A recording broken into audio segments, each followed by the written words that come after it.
ವಿಶ್ಯ ಮಮ ವಾಚಮಿಮಾಂ ಪ್ರಸುಪ್ತಾಂ ಸಂಜೀವಯತ್ಯಖಿಲಶಕ್ತಿಧರಸ್ವಧಾಮ್ನಾ ಅನ್ಯಾನ್ಶ್ಚ ಹಸ್ತಚರಣಶ್ರವಣತ್ವಗಾದೀನ ಪ್ರಾಣಾನ್ನಮೋ ಭಗವತೆ ಪುರುಷಾಯ ತುಭ್ಯಂ. ಈಗ ಸಭಾಸದರಾದ ನಾವೆಲ್ಲರೂ ಸೇರಿ ಸದ್ಗುರು ದೇವತೆಯರ ಪ್ರಾರ್ಥನೆಯನ್ನು ಮಾಡುವ. ಅರ್ಥಾತ್ ಒಂದು 8-9 ದೇವರ ಶ್ಲೋಕಗಳನ್ನು ದೇವಸ್ತೋತ್ರವನ್ನು ಹೇಳಲಿಕ್ಕುಂಟು. ಎಲ್ಲವರಿಗೂ ಬರುವಂತಹದ್ದನ್ನು ಒಟ್ಟಿಗೆ ಹೇಳುವಂತಹದ್ದು, ಬರುವುದಿಲ್ಲ ಎನ್ನುವಂತಹದ್ದನ್ನು ನಾವು ಹೇಳ್ತೇವೆ, ಅನುಸರಿಸಿದರಾಯಿತು. ಗುರುರ್ ಬ್ರಹ್ಮ ಗುರುರ್ವಿಷ್ಣು ಗುರುರ್ದೇವೋ ಮಹೇಶ್ವರಃ ಗುರು ಸಾಕ್ಷಾತ್ ಪರಬ್ರಹ್ಮ ತಸ್ಮೈ ಶ್ರೀ ಗುರವೇ ನಮಃ. ಸದಾಶಿವಸಮಾರಂಭಾಂ ಶಂಕರಾಚಾರ್ಯಮಧ್ಯಮಾಂ ಅಸ್ಮದಾಚಾರ್ಯಪರ್ಯಂತಾಂ ವಂದೇ ಗುರುಪರಂಪರಾಂ. ಶ್ರುತಿಸ್ಮೃತಿಪುರಾಣಾನಾಂ ಆಲಯಂ ಕರುಣಾಲಯಂ ನಮಾಮಿ ಭಗವತ್ಪಾದಶಂಕರಂ ಲೋಕಶಂಕರಂ. ಭಾರತೀ ಕರುಣಾಪಾತ್ರಂ ಭಾರತೀ ಪದಭೂಷಣಂ ಭಾರತೀ ಪದಮಾರೂಢಂ ಭಾರತೀ ತೀರ್ಥಮಾಶ್ರಯೇ. ವಿದ್ಯಾ ವಿನಯ ಸಂಪನ್ನಂ ವೀತರಾಗಂ ವಿವೇಕಿನಂ ವಂದೇ ವೇದಾಂತ ತತ್ವಜ್ಞಂ ವಿಧುಶೇಖರ ಭಾರತೀಂ. ವಕ್ರತುಂಡ ಮಹಾಕಾಯ ಕೋಟಿ ಸೂರ್ಯ ಸಮಪ್ರಭ ಅವಿಘ್ನಂ ಕುರು ಮೇ ದೇವ ಸರ್ವಕಾರ್ಯೇಷು ಸರ್ವದಾ. ಸುಬ್ರಹ್ಮಣ್ಯಂ ಕಾರ್ತಿಕೇಯಂ ಪಾರ್ವತೀ ಪ್ರಿಯನಂದನಂ ಭಕ್ತಾನಾಂ ಸರ್ವಪಾಪಘ್ನಂ ತಂ ಗುಹಂ ಪ್ರಣಮಾಮಿ ಅಹಂ ಪ್ರಣಮಾಮ್ಯಹಂ. ಸರ್ವಮಂಗಲಮಾಂಗಲ್ಯೆ ಶಿವೆ ಸರ್ವಾರ್ಥಸಾಧಿಕೆ ಶರಣ್ಯೇ ತ್ರ್ಯಂಬಕೆ ಗೌರಿ ನಾರಾಯಣಿ ನಮೋಸ್ತುತೆ. ಮೃತ್ಯುಂಜಯಾಯ ರುದ್ರಾಯ ನೀಲಕಂಠಾಯ ಶಂಭವೇ ಅಮೃತೇಶಾಯ ಶರ್ವಾಯ ಮಹಾದೇವಾಯ ತೇ ನಮಃ. ಸರ್ವಮಂಗಲ ದಾತಾರೌ ಪಾರ್ವತೀ ಪರಮೇಶ್ವರೌ ಗಣೇಶಸ್ಕಂದ ಸಹಿತೌ ವಂದೇ ವಾಂಛಿತ ಸಿದ್ಧಯೇ. ನಮಸ್ತೆಸ್ತು ಮಹಾಮಾಯೇ ಶ್ರೀಪೀಠೆ ಸುರಪೂಜಿತೆ ಶಂಖಚಕ್ರಗದಾಹಸ್ತೆ ಮಹಾಲಕ್ಷ್ಮಿ ನಮೋಸ್ತುತೆ. ಯಃ ಸರ್ವಗುಣ ಸಂಪೂರ್ಣಃ ಸರ್ವದೋಷ ವಿವರ್ಜಿತಃ ಪ್ರೀಯತಾಂ ಪ್ರೀತಯೇ ವಾಲಂ ವಿಷ್ಣುರ್ಮೇ ಪರಮಃ ಸುಹೃತ್ ಸುರಾಸುರಾ ಸೇವಿತ ಪಾದಪಂಕಜ ಕರೆ ವಿರಾಜತ್ ಕಮನೀಯ ಪುಸ್ತಕ ವಿರಿಂಚಿ ಪತ್ನಿ ಕಮಲಾಸನ ಸ್ಥಿತ ಸರಸ್ವತಿ ನೃತ್ಯತು ವಾಚಿ ಮೇ ಸದಾ ಚತುರಾನನ ಸಂಯುಕ್ತಃ ಚತುರ್ವೇದ ವಿಭೂಷಿತಃ ಶಾರದೇಶಃ ಸಾರದೇಶಃ ಸಾರದೇಶಃ ಸರ್ವದಾ ಶುಭದೋಸ್ತು ನಃ ನಮಃ ಸೂರ್ಯಾಯ ಚಂದ್ರಾಯ ಮಂಗಲಾಯ ಬುಧಾಯ ಚ ಗುರು ಶುಕ್ರ ಶನಿಭ್ಯಶ್ಚ ರಾಹವೇ ಕೇತವೇ ನಮಃ ಮಾತಾಪಿತೃಭ್ಯಾಂಚ ನಮಃ.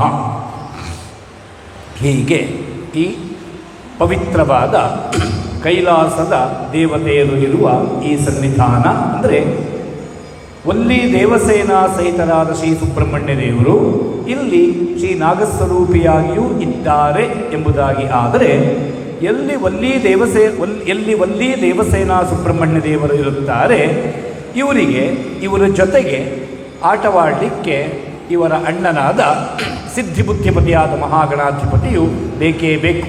ಹಾಗಾಗಿ ಇವರೆಲ್ಲ ಜೊತೆಯಲ್ಲೇ ಇರುವುದು. ಇವರೆಲ್ಲ ಇದ್ದಾರೆ ಹೇಳಿ ಆದರೆ ಇವರು ನಕ್ಕು ನಲಿಯಲು ಬೇಕಾದ ಇವರ ತಾಯಿ ತಂದೆಯರು, ಜಗತ್ತಿನ ತಾಯಿ ತಂದೆಯರು ಆದ ಪಾರ್ವತಿ ಪರಮೇಶ್ವರರು ಇಲ್ಲಿ ಇದ್ದೇ ಇದ್ದಾರೆ ಎಂಬುದೇ ನಮ್ಮ ನಂಬಿಕೆ. ಹಾಗಾಗಿ ಶೈವ ಪರಿವಾರ ಸಹಿತವಾದ ಆ ಕೈಲಾಸದ ಕುಟುಂಬವೇ ಇಲ್ಲಿ ಉಂಟು ಎಂಬಲ್ಲಿಗೆ ಆ ವೈಕುಂಠ ಲೋಕದ ಸಪರಿವಾರ ಶ್ರೀ ಲಕ್ಷ್ಮೀನಾರಾಯಣ ದೇವರು, ಸತ್ಯಲೋಕಸ್ಥರಾದ ಸಪರಿವಾರ ಶ್ರೀ ಸರಸ್ವತಿ ಬ್ರಹ್ಮದೇವರು ಈಗ ಪ್ರಾರ್ಥಿಸಿದ ಹಾಗೆ ಆದಿತ್ಯಾದಿ ನವಗ್ರಹೇಂದ್ರಾದಿ ಲೋಕಪಾಲಕ ಕ್ಷೇತ್ರಪಾಲಕರು ಎಲ್ಲರೂ ತಮ್ಮ ಪರಿವಾರಗಳಿಂದ ತಮ್ಮ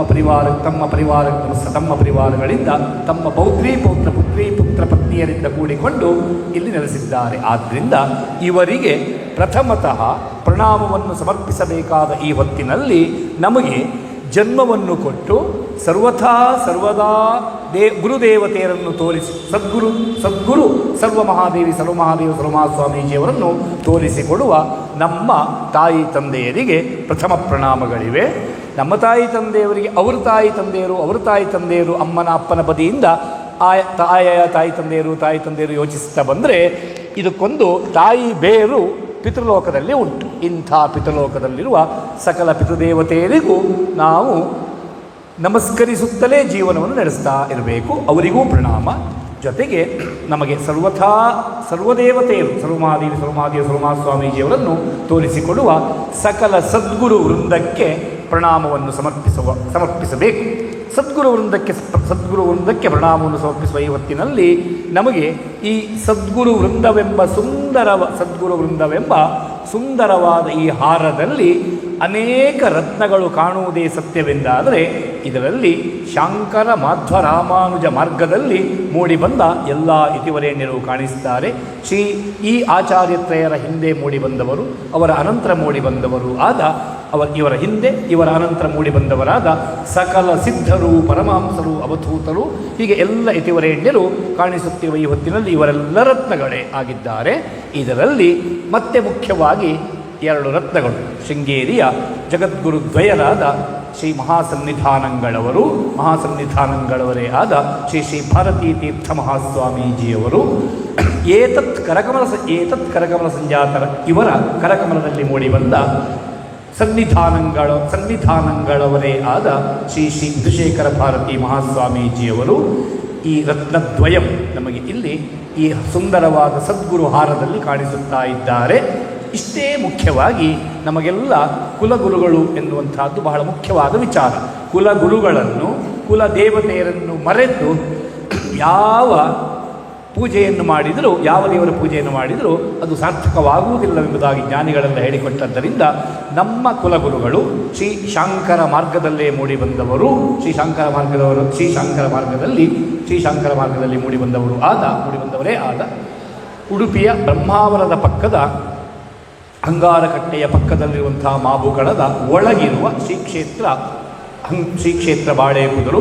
ಈ ಶ್ರೀ ಕ್ಷೇತ್ರ ಬಾಳೆಕುದುರಿನಲ್ಲಿರುವ ಶ್ರೀ ನೃಸಿಂಹಾಶ್ರಮ ಸ್ವಾಮೀಜಿಯವರು, ಏತತ್ ಕರಕಮಲ ಸಂಜಾತರೇ ಆದ ಶ್ರೀ ವಾಸುದೇವಾಶ್ರಮ ಸ್ವಾಮೀಜಿಯವರು, ಹೀಗೆ ಇವರಿಬ್ಬರಿಗೂ ಪ್ರಣಾಮವನ್ನು ಸಮರ್ಪಿಸಿ ಪೂರ್ವೋಕ್ತವಾದ ಮಾತಾಪಿತೃ ಸದ್ಗುರೂಪದಿಷ್ಟವು ಮಾತಾಪಿತೃ ಸದ್ಗುರೂಪದಿಷ್ಟವು ಮಾತಾಪಿತೃ ಸದ್ಗುರು ನಿರ್ದಿಷ್ಟವೂ ಆಗಿರುವ ಸರ್ವ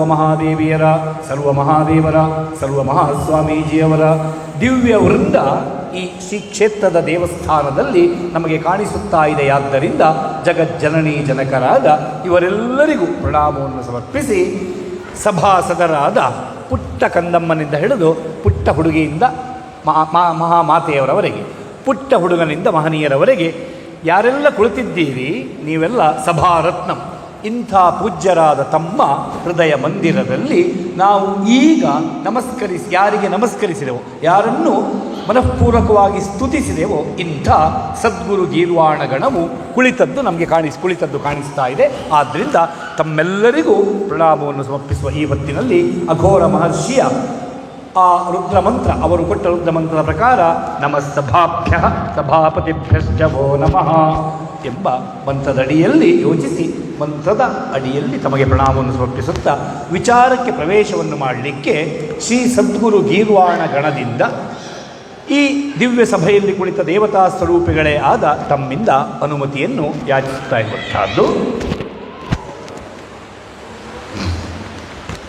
ಇದೀಗ ಮೊದಲು ಒಂದು ವಿನಮ್ರವಾದಂಥ ಮಾತು. ಎಲ್ಲ ಆಯೋಜಕರ ಅಭಿಪ್ರಾಯದ ಪ್ರಕಾರ ಹೇಳಬೇಕಾಗಿರುವ ಮುಖ್ಯ ವಿಚಾರ, ನಮ್ಮ ಒಂದು ನಿರೀಕ್ಷೆಯ ಪ್ರಕಾರ ಯಾವ ಸಮಯಕ್ಕೆ ಎಷ್ಟೊತ್ತಿಗೆ ಏನು ಪ್ರಾರಂಭವಾಗಬೇಕು ಅದು ಆಗದೇ ಇರುವುದರಿಂದ, ತಡವಾಗಿ ಪ್ರಾರಂಭವಾದ್ದರಿಂದ ಬದಲಾದ ಈ ವೇಳಾಪಟ್ಟಿಯ ಪ್ರಕಾರ ಯೋಚಿಸಿದಂಥ ಪೂಜ್ಯರಾದಂಥ ವ್ಯವಸ್ಥಾಪಕರಿಂದ ಸೇರಿದ ನಾವು ಈಗ ಒಂದು ನಿರ್ಣಯಕ್ಕೆ ಬಂದಿದ್ದೇವೆ. ತಮ್ಮ ಅನುಮತಿಯ ಮೂಲಕ ಅದನ್ನು ಅನುಮತಿಯ ಮೇರೆಗೆ ಹೇಳ್ತಾ ಇದ್ದೇವೆ. ಇದೀಗ 11:15 ಗಂಟೆ ಆಗುತ್ತಾ ಇದೆ. ಈಗ ಗೋಷ್ಠಿಯ ಪ್ರಾರಂಭ. ಹೀಗಾಗಿ 2 ವಿರಾಮಗಳು ಎಂಬುದಾಗಿ ಮಧ್ಯೆ ಏನಿತ್ತು ಅದರ ಬದಲಾವಣೆಯಾಗಿ ಒಂದೇ ವಿರಾಮ. 11:15 ಪ್ರಾರಂಭವಾದದ್ದಿದು ಒಂದು 12:15 12:20 ಒಂದು ವಿರಾಮ. ಅನಂತರ 12:30 12:35 ಎಷ್ಟು ಬೇಗ ಬರ್ತೀರಿ ಅಷ್ಟು ಬೇಗ ಪ್ರಾರಂಭವೇ. 12:30 ಹೆಚ್ಚಂದರೆ 12:35, ಅದಕ್ಕಿಂತ ತಡ ಮಾಡುವುದಿಲ್ಲವಲ್ಲ. ಆಗ 12:30 35 ಒಳಗೆ ಪ್ರಾರಂಭವಾದದ್ದು 1:35 1:40 ಎರಡನೇ ಗೋಷ್ಠಿ. ಹೀಗೆ ಇದು ಮುಖ್ಯವಾದ ಒಂದು ವಿಚಾರ.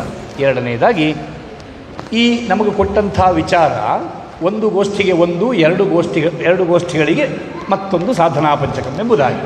ಈ ಸಾಧನಾ ಪಂಚಕಂ ಎನ್ನುವಂಥದ್ದು ಎಂಥದ್ದು ಕೇಳಿದರೆ, ನಮ್ಮ ಮಾತಾಗಿ ನೀವು ಇದನ್ನು ಕೇಳುವುದು ಬೇಡ. ಈ ಮಾತನ್ನು ಪೂಜ್ಯರಾದ ವಿಧುಶೇಖರ ಭಾರತಿಯವರ ಪಾದದ ಬುಡದಲ್ಲಿ ಕುಳಿತು ಶಂಕರ ಜಯಂತಿಯ ಸಮಯದಲ್ಲಿ 2 ಬಾರಿ ತೊದಲು ನುಡಿಯನ್ನು ಆಡಲಿಕ್ಕೆ ಆ ಶೃಂಗೇರಿಯ ಶಂಕರಾಚಾರ್ಯರು ಬ್ರಹ್ಮಸಹಿತೆಯಾದ ಬ್ರಹ್ಮಾಣಿ ಬ್ರಹ್ಮಸತಿ ಬ್ರಹ್ಮಸಹಿತೆ ಆ ಶಾರದೆ ಅವಕಾಶವನ್ನು ಮಾಡಿಕೊಟ್ಟಿದ್ದರು. ಜಗದ್ಗುರುದ್ವಯರು ಅವಕಾಶವನ್ನು ಮಾಡಿಕೊಟ್ಟಿದ್ದರು. ಆ ಹೊತ್ತಿನಲ್ಲಿ 2 ಸಮಾರಂಭಗಳ ಪೈಕಿ ಒಮ್ಮೆ ಇದೇ ಸಾಧನಾ ಪಂಚಕಂ ಕುರಿತು ಚಿಕ್ಕದಾಗಿ ಅಲ್ಲಿ ತೊಡೆದು ನುಡಿಯನ್ನು ಆಡಿದ್ದು. ಆ ಹೊತ್ತಿಗೆ ಆಶೀರ್ವಚನವನ್ನು ಮಾಡುತ್ತಿರುವ ವಿಧುಶೇಖರ ಭಾರತಿಯವರು ನಮಗೆ ಕೊಟ್ಟ ಸಂದೇಶವೇನೆಂದರೆ, ಈ ಸಾಧನಾ ಪಂಚಕಂ ಎನ್ನುವುದು ಇದು ಮೂರ್ತಿಯ ದೃಷ್ಟಿಯಿಂದ ನೋಡಿದರೆ ಚಿಕ್ಕ ಮೂರ್ತಿ ದೊಡ್ಡದಾದರೂ ಮೂರ್ತಿ ಚಿಕ್ಕದಾದರೂ ಕೀರ್ತಿ ದೊಡ್ಡದು ಹೇಳ್ತಾರಲ್ಲ, ಹಾಗೆ ಸಾಧನಾ ಪಂಚಕಂ ಮೇಲ್ನೋಟಕ್ಕೆ 5 ಶ್ಲೋಕಗಳ ಗುಚ್ಛದಿಂದ ಕೂಡಿದೆ. ಆದರೆ ಇದನ್ನು ಬಿಡಿಸ್ತಾ ಹೋದರೆ ವೇದಾಂತದ ಎಷ್ಟು ವಿಚಾರಗಳೂ ನಮಗೆ ಸಿಗ್ತವೆ ಹೇಳಿದೆ. ಹಾಗಾಗಿ ಇಂಥ ಪವಿತ್ರವಾದ ಸಾಧನಾ ಪಂಚಕವನ್ನು ನಡೆದಾಡುವ ದೇವತೆಯರಾದ ಶೃಂಗೇರಿಯ ಜಗದ್ಗುರುದ್ವಯರು ಇಂಥವರು ವಿವರಿಸಲಿಕ್ಕೆ ಹೊರಟರೆ ಅವರಿಗೆ ಎಷ್ಟು ದಿವಸಗಳೂ ಬೇಕಾದೀತು ಎಂಬುದು ವಿಷಯ. ಇನ್ನು ಮಹಾಪುರುಷರಾದಂಥ ಪಂಡಿತರು ಇವರು ವಿವರಿಸಲಿಕ್ಕೆ ಹೊರಟರೆ ಇವರಿಗೂ ಸಾಕಷ್ಟು ಸಮಯ ಬೇಕಾದೀತು. ಇನ್ನು ನಮ್ಮಂಥವರು ನಮ್ಮ ಮತಿಯ ಮಿತಿಯಲ್ಲಿ ಇದನ್ನು ವಿವರಿಸಲಿಕ್ಕೆ ಹೊರಡುವಂತಹದ್ದು. ಕಾಲದ ಅವಧಿಗೆ ತಕ್ಕ ಹಾಗೆ ವಿವರಿಸ್ತೇವೆ. ನಮಗೆ ಗುರುಗಳು ಹೇಳಿಕೊಟ್ಟಂಥ ಒಂದು ಮಾತು, ಅದು ಮನದಟ್ಟಾಗಿದೆ. ಪಾಠ ಹೇಳಿಕೊಟ್ಟ ಗುರುಗಳು ಏನು ಅಂದರೆ, ನಾವು ಕಲಿತಂಥದ್ದು ಅದು ಎಷ್ಟು ದೊಡ್ಡದಿದೆ ಎನ್ನುವುದಕ್ಕಿಂತಲೂ ಕಲಿತದ್ದು ಎಷ್ಟು ಗಟ್ಟಿಯಾಗಿದೆ ಎನ್ನುವುದು ಮುಖ್ಯ. ಹೀಗಾಗಿ ನಾವು ಸಾಧನಾ ಪಂಚಕಕ್ಕೆ ಪ್ರಾರಂಭದಲ್ಲಿ ಒಂದೊಂದನ್ನೇ ಬಹಳ ವಿವರಿಸ್ತೇವೆ. ಎರಡನೇದನ್ನು ಹಾಗೆ ವಿವರಿಸ್ತೇವೆ. ಮತ್ತೆ ಸಮಯಕ್ಕೆ ತಕ್ಕ ಹಾಗೆ ಕೇವಲ ಪದಾರ್ಥ ಎಂಬ ರೂಪದಲ್ಲಿ ಹೇಳಿ ಮಂಗಳವನ್ನು ಮಾಡುವ ಪ್ರಯತ್ನವನ್ನು ಮಾಡ್ತೇವೆ. ಹಾಗಾದರೆ ಇದನ್ನು ಒಂದಷ್ಟು ಹೇಳುವುದು ಅಲ್ಲ.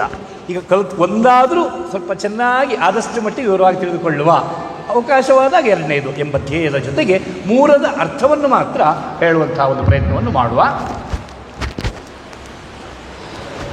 ಈ ಪವಿತ್ರವಾದಂಥ ಈ ಗೋಷ್ಠಿಯಲ್ಲಿ ಸ್ಥಾಪಿತವಾದಂಥ ವಿಷಯ, ಮೊದಲ ಗೋಷ್ಠಿಯ ವಿಷಯ ಲೌಕಿಕ ಜೀವನಕ್ಕೂ ಅಥವಾ ಲೌಕಿಕ ಜೀವನಕ್ಕೆ ಆಧ್ಯಾತ್ಮಿಕತೆಯು ಬೇಕೇ? ಇದು ಪ್ರಶ್ನೆ, ಪ್ರಶ್ನಾರ್ಥಕವಾದ ವಿಷಯ. ವಿಷಯ ಎಷ್ಟು ಹೇಳ್ಬೋದು, ಕೂಡಲೇ ಹೇಳೇ ಬಿಡುವುದು. ಏನು? ಹೌದು, ಲೌಕಿಕ ಜೀವನಕ್ಕೆ ಆಧ್ಯಾತ್ಮಿಕತೆಯು ಬೇಕು.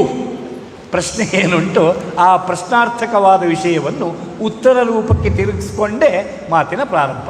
ಹೌದು, ಆಧ್ಯಾತ್ಮಿಕತೆ ಎನ್ನುವುದು ಮಾನವರಿಗೆ ಐಚ್ಛಿಕ ವಿಷಯವಲ್ಲದೆ ಶ್ರೀಸಾಮಾನ್ಯನಿಗೆ ಬೇಕೇ ಬೇಕಾದ ವಿಷಯ ಎನ್ನುವುದನ್ನು ಇಲ್ಲಿ ಕುಳಿತ ನಾನೋ ನಮ್ಮಂಥವರೋ ಹೇಳುವುದಲ್ಲ.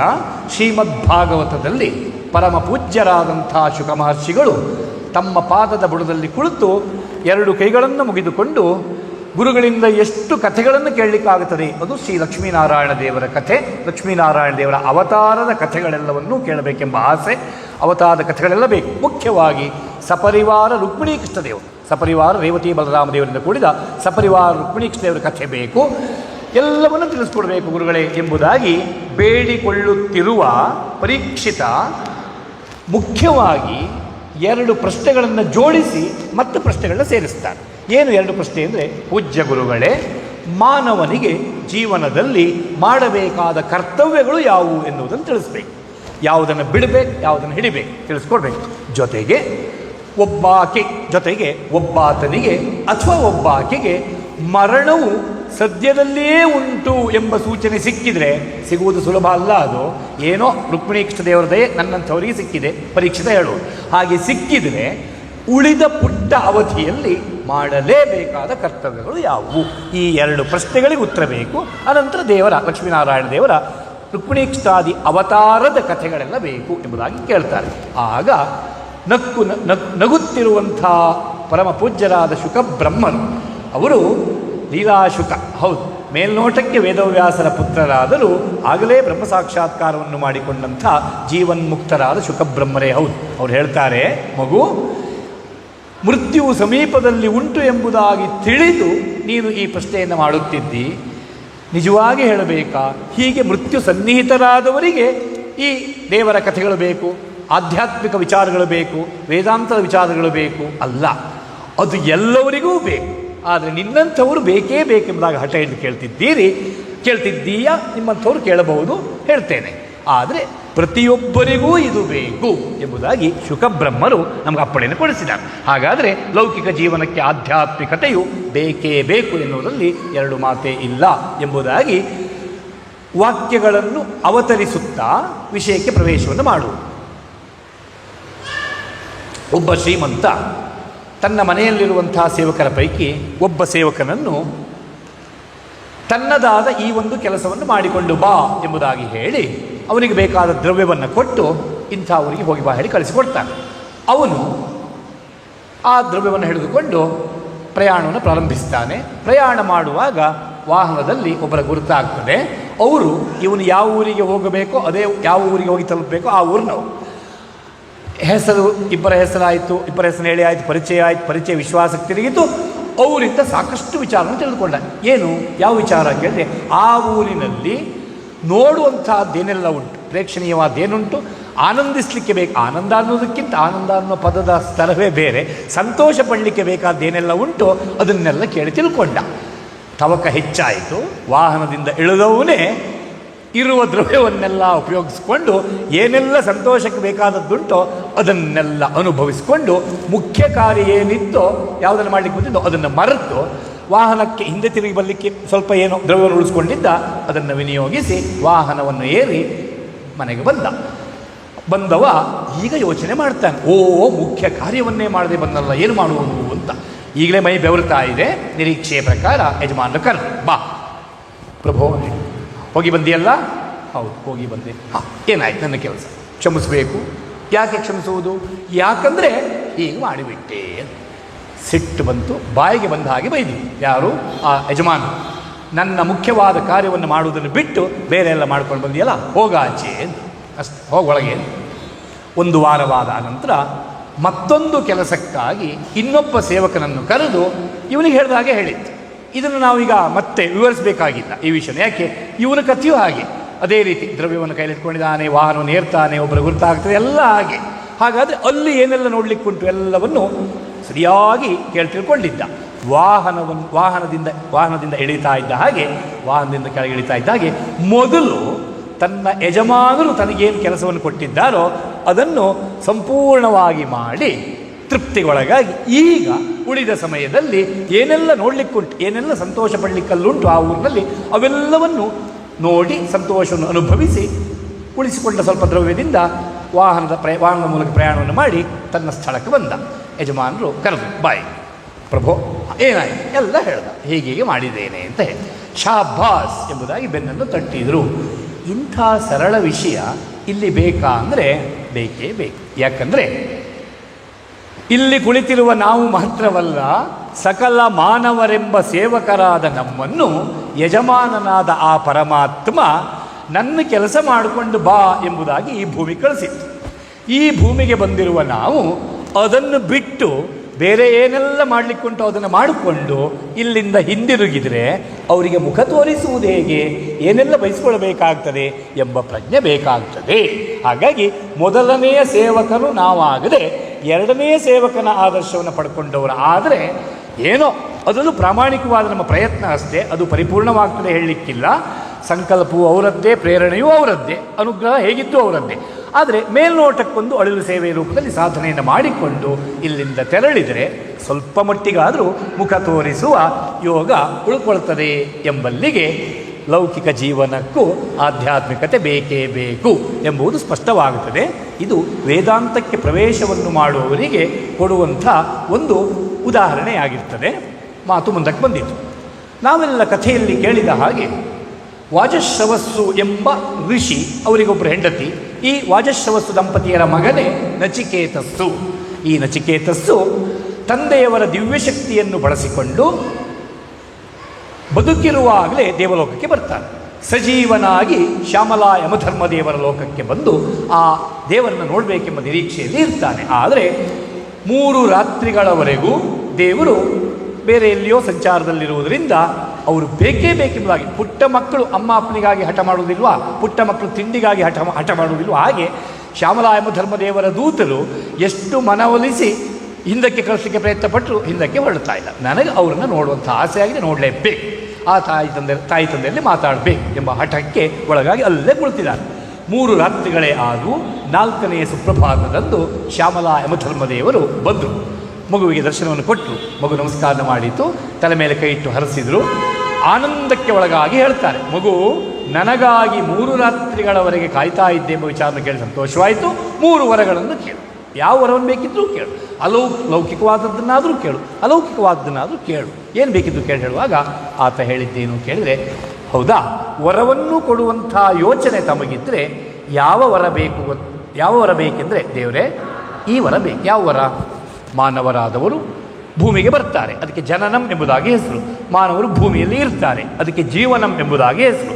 ಮಾನವರು ಭೂಮಿಯಿಂದ ಹೊರಡುತ್ತಾರೆ, ಇದಕ್ಕೆ ಮರಣಂ ಎಂಬುದಾಗಿ ಹೆಸರು. ದೇವರೇ, ಈ ಜನನವೂ ಜೀವನವೂ ಮರಣವೂ ಏಕಾಗಿ ಆಗುತ್ತದೆ. ಅರ್ಥಾತ್ ಜನನವನ್ನು ಪಡೆದು ಭೂಮಿಗೆ ಬಂದವರು ಅಲ್ಲೇ ಇರಬಹುದಲ್ಲ, ಯಾಕೆ ಮತ್ತೆ ಮರಣವನ್ನು ಪಡೆದು ಬರಬೇಕು?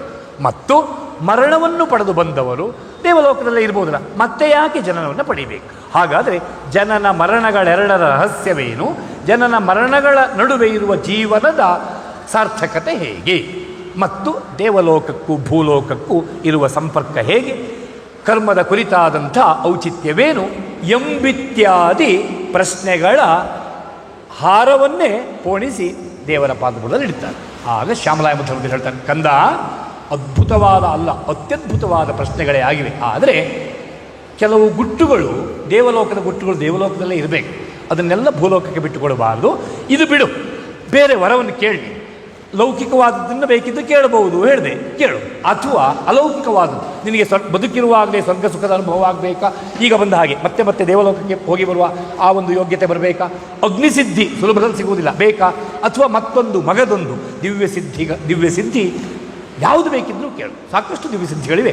ಏನನ್ನು ಬೇಕಿದ್ರೂ 3 ವರಗಳೇ ಆಗಿ ಕೊಡ್ತೇನೆ, ಇದೊಂದನ್ನು ಬಿಟ್ಟು ಬೇರೆ ಏನಾದರೂ ಕೇಳುವಾಗ ದೇವರೇ ಕೊಡುವುದಿದ್ದರೆ ಈಗ ಹೇಳಿದ ಹಾಗೆ ಈ ಪ್ರಶ್ನೆಗಳಿಗೆ ಉತ್ತರವನ್ನು ಕರುಣಿಸುವ ಈ ವರವನ್ನು ಕೊಡಿ, ಇಲ್ಲದಿದ್ದರೆ ಮಗು ಏನೋ 3 ವರಗಳನ್ನು ಕೇಳು ಅಂತ ಹೇಳಿದೆ, ಈಗ ಆ ಮಾತು ಇಲ್ಲ, ಆ ಮಾತನ್ನು ಬಿಟ್ಟು ಬಿಡು ಎಂಬುದಾಗಿ ಹೇಳಿ ಬೇಸರವಿಲ್ಲ ಹೇಳುವಾಗ ಈ ಹಠಕ್ಕೆ ಬಿದ್ದ ಅನ್ನುವುದಕ್ಕಿಂತಲೂ ಶ್ಯಾಮಲಾ ಯಮಧರ್ಮದೇವರ ಮೇಲೆ ಪ್ರೀತಿಯಿಂದ ಭಕ್ತಿಯಿಂದ ಅವರ ಪಾದದಲ್ಲಿ ಕುಳಿತು ತನಗೆ ಬೇಕಾದದ್ದನ್ನು ಅವರಿಂದ ಪಡೆಯಲೇಬೇಕು ಎಂಬ ಈ ದಿವ್ಯವಾದ ಹಠಕ್ಕೆ ಒಳಗಾದ ಮಗುವಿನ ಆಸ್ಥೆಯನ್ನು ಕಂಡು ಸಂತುಷ್ಟರಾದ ಗುರುಸ್ಥಾನದಲ್ಲಿರುವ ಶ್ಯಾಮಲಾ ಯಮಧರ್ಮದೇವರು ಮತ್ತೆ ಕರೆದು ಆ ಮಗುವನ್ನು ತಬ್ಬಿಕೊಂಡು ಮುದ್ದು ಮಾಡಿ ತಲೆ ಮೇಲೆ ಕೈಯನ್ನು ಇಟ್ಟು ಹರಿಸಿ, ಮಗು ಹಾಗಾದರೆ ಕೆಲವು ವಿಚಾರಗಳನ್ನು ಹೇಳುತ್ತೇನೆ ಕೇಳು ಎಂಬುದಾಗಿ ಒಂದು ಪೀಠಿಕೆಯ ವಾಕ್ಯವನ್ನು ಹೇಳಿ ಅನಂತರ ಅವರು ಬಿಟ್ಟುಕೊಟ್ಟ ಗುಟ್ಟುಗಳ ಗುಚ್ಛವೇ ಅವರಿಬ್ಬರ ಸಂವಾದ ರೂಪದಲ್ಲಿರುವ ಕಠೋಪನಿಷತ್ತು. ಈ ಕಠೋಪನಿಷತ್ತಿನ ವಿಚಾರ ಇಲ್ಲಿಗ ಪ್ರಾರಂಭದ ವಿಚಾರ. ಕಠೋಪನಿಷತ್ತಿನ ಪ್ರಾರಂಭದ ವಿಚಾರ ಈಗ ಪ್ರಸ್ತುತ. ಏನು ಕೇಳಿದರೆ, ಶ್ಯಾಮಲಾ ಯಮಧರ್ಮದೇವರು ನಚಿಕೇತಸ್ಸಿಗೆ ಹೇಳುತ್ತಾರೆ, ಕಂದ, ಎಲ್ಲ ಮಾನವರಿಗೂ ನಾವು ಕೊಟ್ಟದ್ದು ಶರೀರಗಳನ್ನು ಅಲ್ಲ, ಮತ್ತೆ ಶರೀರ ರಥವನ್ನು ಕೊಟ್ಟಿದ್ದೇವೆ. ಪ್ರತಿಯೊಬ್ಬರಿಗೂ ನಾವು ಶರೀರ ರಥವನ್ನು ಕೊಟ್ಟಿದ್ದೇವೆ. ಹೌದಾ? ಹೌದು. ಹಾಗಾದರೆ ಪ್ರತಿಯೊಬ್ಬ ಮಾನವನ ಶರೀರವು ಒಂದು ರಥ, ದೇವರು ಹೇಳೋ ಪ್ರಕಾರ. ಹೌದಲ್ಲ? ಹಾಗಾದರೆ ಈ ರಥಕ್ಕೊಬ್ಬ ಯಜಮಾನ ಎಂಬುದಾಗಿದ್ದಾನ? ಇದ್ದಾನೆ. ಈ ರಥವನ್ನು ಓಡಿಸಲಿಕ್ಕೆ ಒಬ್ಬ ಸಾರಥಿ ಇದ್ದಾನ? ಇದ್ದಾನೆ. ಹಾಗಾದರೆ ನಮ್ಮ ಶರೀರವೇ ರಥವೆಂದಾದರೆ ಇದರ ಯಜಮಾನರು ಈ ರಥದೊಳಗೆ ಯಾವಾಗ ಬಂದು ಕುಳಿತುಕೊಳ್ತಾರೆ? ಇದನ್ನು ಓಡಿಸುವ ಸಾರಥಿ ಎಷ್ಟೊತ್ತಿಗೆ ಬಂದು ಕುಳಿತುಕೊಳ್ತಾರೆ? ಅವರು ಬಂದು ಕುಳಿತರೆ ಅಲ್ವಾ ರಥ ಮುಂದಕ್ಕೆ ಬರುವುದು? ಕೇಳಿದರೆ ಹೇಳ್ತಾರೆ ಶ್ಯಾಮಲಾ ಯಮಧರ್ಮದೇವರು, ಕಂದ ಕಿವಿಗೊಟ್ಟು ಕೇಳು. ಆತ್ಮಾನಂ ರಥಿನಂ ವಿದ್ಧಿ ಶರೀರಂ ರಥಮೇವತು ಬುದ್ಧಿಂತು ಸಾರಥಿಂ ವಿದ್ಧಿ ಇತ್ಯಾದಿ. ಪ್ರತಿಯೊಬ್ಬನ ಶರೀರವೇ ಒಂದು ರಥ, ಅದರ ಯಜಮಾನ ಯಾವಾಗ ಬಂದು ಕುಳಿತುಕೊಳ್ತಾನೆ ಕೇಳಿದರೆ, ಮಗು ನೀನು ಹುಟ್ಟಿದಾಗಲೇ ಅವನು ಬಂದು ಒಳಗೆ ಕುಳಿತಾಗಿದೆ ಅಲ್ಲ, ಅವ ಒಳಗೆ ಕುಳಿತದ್ದಕ್ಕೆ ನೀನು ಹುಟ್ಟಿದ್ದು. ಹಾಗಾದರೆ ಅವನೇ ಒಳಗಿರುವ ಜೀವಾತ್ಮ ಶರೀರ ರಥದ ಯಜಮಾನ. ಓ, ಹಾಗಾದರೆ ರಥದ ಯಜಮಾನರು ಕುಳಿತಾಗಿದೆ. ಹೌದು. ಸಾರಥಿ ಬಗ್ಗೆ ಕೇಳಿದೆಯಲ್ಲ, ಬುದ್ಧಿಂತು ಸಾರಥಿಂ ವಿದ್ಧಿ. ನಿನ್ನ ತಲೆಯ ಒಳಗಿರುವ ಮಸ್ತಿಷ್ಕದಲ್ಲಿ ಯಾವ ಬುದ್ಧಿ ಉಂಟೋ ಈ ಬುದ್ಧಿಯೇ ಶರೀರ ರಥದ ಸಾರಥಿ. ಹೌದಲ್ಲ? ಹೌದು. ಹಾಗಾದರೆ ರಥಕ್ಕೆ ಕುದುರೆಗಳಿವೆ, ಕುದುರೆಗಳನ್ನ ಕಟ್ಟಿದ್ರಲ್ವಾ ರಥ ಮುಂದಕ್ಕೆ ಬರುವುದು. ದೇವರ ಮಾತನ್ನು ಮುಂದುವರಿಸ್ತಾ ಹೇಳ್ತಾರೆ, ದೇವರು ಮಾತನ್ನು ಮುಂದೆ ಮಾಡ್ತಾ ಹೇಳ್ತಾರೆ, ಇಂದ್ರಿಯಾಣಿ ಹಯಾನಾಹು ವಿಷಯಾಂಸ್ತೇಷು ಗೋಚರಾನ್. ಕಂದ, ಪವಿತ್ರವಾದ ಶರೀರ ರಥದಲ್ಲಿ ಇರುವ ಕಣ್ಣು, ಕಿವಿ, ಮೂಗು, ನಾಲಿಗೆ ಮತ್ತು ಚರ್ಮವೆಂಬ 5 ಜ್ಞಾನೇಂದ್ರಿಯಗಳೇ ಶರೀರ ರಥಕ್ಕೆ ಕಟ್ಟಿರುವ 5 ಅಶ್ವಗಳು. ಹಾಗಾದರೆ ಇಂದ್ರಿಯ ರೂಪವಾದ ಪಂಚಾಶ್ವಗಳಿಂದ ಕೂಡಿಕೊಂಡಿರುವ ಶರೀರ ರಥವಿದು. ದೇವರು ಇಷ್ಟನ್ನು ಹೇಳುವ ಹಾಗೆ ಕಂದರಿಗೆ ದೇವರು ಇಷ್ಟನ್ನು ಹೇಳ್ತಾರೆ. ಈಗ ನಾವು ನಡುವೆ ಬಾಯಿ ಹಾಕುವ ಏನು ಕೇಳಿದರೆ, ದೇವರು ಹೇಳಿದ್ರಲ್ಲ ಈ 5 ಇಂದ್ರಿಯಗಳೇ 5 ಕುದುರೆಗಳು. ಹಾಗಾದರೆ ನಾವು ಯೋಚಿಸಬೇಕೇನು? ಒಂದು ರಥಕ್ಕೆ ಪಳಗಿದ ಕುದುರೆಗಳನ್ನು ಕಟ್ಟಿದರೆ ಆ ರಥ ಯೋಗ್ಯವಾದ ರೀತಿಯಲ್ಲಿ ಗುರಿಯನ್ನು ಮುಟ್ತದೆ, ಕುದುರೆಗಳು ಗುರಿಗೆ ತಲುಪಿಸ್ತವೆ. ಅದಿಲ್ಲ, ರಥಕ್ಕೆ ಕಟ್ಟಿದ ಕುದುರೆಗಳೆಲ್ಲವೂ ಹುಚ್ಚು ಕುದುರೆಗಳೇ ಆದರೆ ಗುರಿಯನ್ನು ಮುಟ್ಟಿಸುವುದು ಹಾಗಿರಲಿ. ರಥವನ್ನು ಮನಸ್ಸಿಗೆ ಬಂದಾಗ ಎಳ್ಕೊಂಡು ಹೋಗಿ ಯಾವುದೋ ಗುಂಡಿಗೆ ಹಾಕಿ, ನಾವೂ ಗುಂಡಿಯಲ್ಲಿ, ರಥವೂ ಗುಂಡಿಯಲ್ಲಿ, ಕುದುರೆಯೂ ಗುಂಡಿಯಲ್ಲಿ, ಕುದುರೆ ಗುಂಡಿಯಾಗಿ ಹೋಗ್ತದೆ ಅಲ್ವಾ? ಹಾಗಾದರೆ ಏನು ಗೊತ್ತಾಯಿತು? ಶರೀರ ರಥಕ್ಕೆ ಕಟ್ಟಿರುವ ಈ ಇಂದ್ರಿಯಗಳೆಂಬ ಅಶ್ವಗಳು ನಿಯಂತ್ರಣದಲ್ಲಿರಬೇಕು. ಇದು ಶರೀರ ರಥಕ್ಕೆ ಸಂಬಂಧಿಸಿರುವ ಒಂದು ಎಚ್ಚರಿಕೆಯ ವಿಷಯ. ಹಾಗಾದರೆ ಮಾನವನಾದವನು ಯೋಚಿಸಬೇಕಾದ ವಿಷಯ. ಹೌದು, ಯೋಚಿಸಲೇಬೇಕು. ಯಾಕೆ ಗೊತ್ತಾ? ಶರೀರ ರಥಕ್ಕೆ ಕಟ್ಟಿದ ಕುದುರೆಗಳು ನೋಡಿ ಬಹಳ ವಿಚಿತ್ರವಾಗಿವೆ. ಹೇಗೆ ವಿಚಿತ್ರ ಕೇಳಿದರೆ, ಒಂದೊಂದು ಕುದುರೆ ಒಂದೊಂದು ಕಡೆಗೆ ನೋಡ್ತಾ ಉಂಟು. ಹೇಗೆ? ಮೂಗು ಎಂಬ ಕುದುರೆ ಕೆಳಮುಖಕ್ಕೆ ನೋಡ್ತಾ ಇದ್ದರೆ, 2 ಕಣ್ಣುಗಳೆಂಬ ಕುದುರೆ ನೇರ ಮುಂದಕ್ಕೆ ನೋಡ್ತಾ ಇದ್ದರೆ, ಇನ್ನು 2 ಕಿವಿಗಳೆಂಬ ಕುದುರೆ ಇವಾದರೂ 2 ಒಂದೇ ರೀತಿಯಲ್ಲಿವೆ. ಇದು ಹಾಗಲ್ಲ. 2 ಕಿವಿಗಳೆಂಬ ಕುದುರೆಗಳು ಅವುಗಳಲ್ಲೇ ಒಂದು ಸಹಮತ ಇಲ್ಲ. ಒಂದು ಕುದುರೆ ಈಚೆಗೆ ನೋಡ್ತಾ ಇದ್ದು, ಇನ್ನೊಂದು ಕುದುರೆ ಈಚೆಗೆ ನೋಡ್ತಾ ಉಂಟು. ಈ 3 ಕುದುರೆಗಳ ಕಥೆ ಹೀಗಾದರೆ, ಚರ್ಮ ಎನ್ನುವ ಕುದುರೆ ಎಲ್ಲ ಕಡೆಯೂ ಉಂಟು, ಏನೇನು ಮಾಡ್ತದೆ ಹೇಳಲಿಕ್ಕೆ ಬರುವುದಿಲ್ಲ. ಇನ್ನೊಂದು ಕುದುರೆ ಉಂಟು, ಬಹಳ ಕಳ್ಳಕುದುರೆ ಎನ್ನುವ ರೂಪದಲ್ಲಿ ಕಾಣುತ್ತದೆ. ಇದು ಸಾಧಾರಣ ವ್ಯಕ್ತಿಗೆ ಸಂಬಂಧಿಸಿರುವ ಮಾತು, ಮಹಾತ್ಮರಿಗಲ್ಲ. ಯಾಕೆ ಕಳ್ಳಕುದುರೆ ಹೇಳಿದರೆ ಇದು ಒಳಗೇ ಕುಳಿತಿರ್ತದೆ, ಇದಕ್ಕೆ ನಾಲಗೆ ಅಂತ ಹೆಸರು. ಯಾಕೆ ಇದನ್ನು ಸ್ವಾಮಿ ಬೇರೆ ಕುದುರೆಗಳ ಬಗ್ಗೆಯೂ ಹೇಳಿದ್ರಿ, ಇದ್ರ ಬಗ್ಗೆ ಹೇಳುವಾಗ ಸ್ವಲ್ಪ ಕಳ್ಳಕುದುರೆ ಅಂತ ಯಾಕೆ ಹೇಳ್ತಿದ್ರಿ ಅಂದರೆ, ಹೌದು ಬಹಳ ಕಳ್ಳಕುದುರೆ. ಯಾಕೆ ಗೊತ್ತಾ, ಈ ನಾಲಿಗೆಯ ಕ್ರಮ ನೋಡಿ, ಬೇಡದಿದ್ದು ಅನ್ನೋದು, ಬೇಡದಿದ್ದು ತಿನ್ನೋದು, ಈ ಎರಡು ಸಮಸ್ಯೆಗಳಿಂದಾಗಿ ಬೇಡದಿದ್ದು ಅನ್ನೋದಿದು ಪೆಟ್ಟು ಬೀಳುವುದು ದೇಹಕ್ಕೆ, ಬೇಡದಿದ್ದು ತಿನ್ನೋದಿದು ಪೆಟ್ಟು ಬೀಳುವುದು ದೇಹಕ್ಕೆ, ಬೇಡದಿದ್ದು ಅನ್ನೋದಿದು ಪೆಟ್ಟು ಬೀಳುವುದು ಮನಸ್ಸಿಗೆ. ಇದನ್ನು ಸುಭಾಷಿ ಸೊಗಸಾಗಿ ಹೇಳಿದ್ದಾರೆ. ಏನು?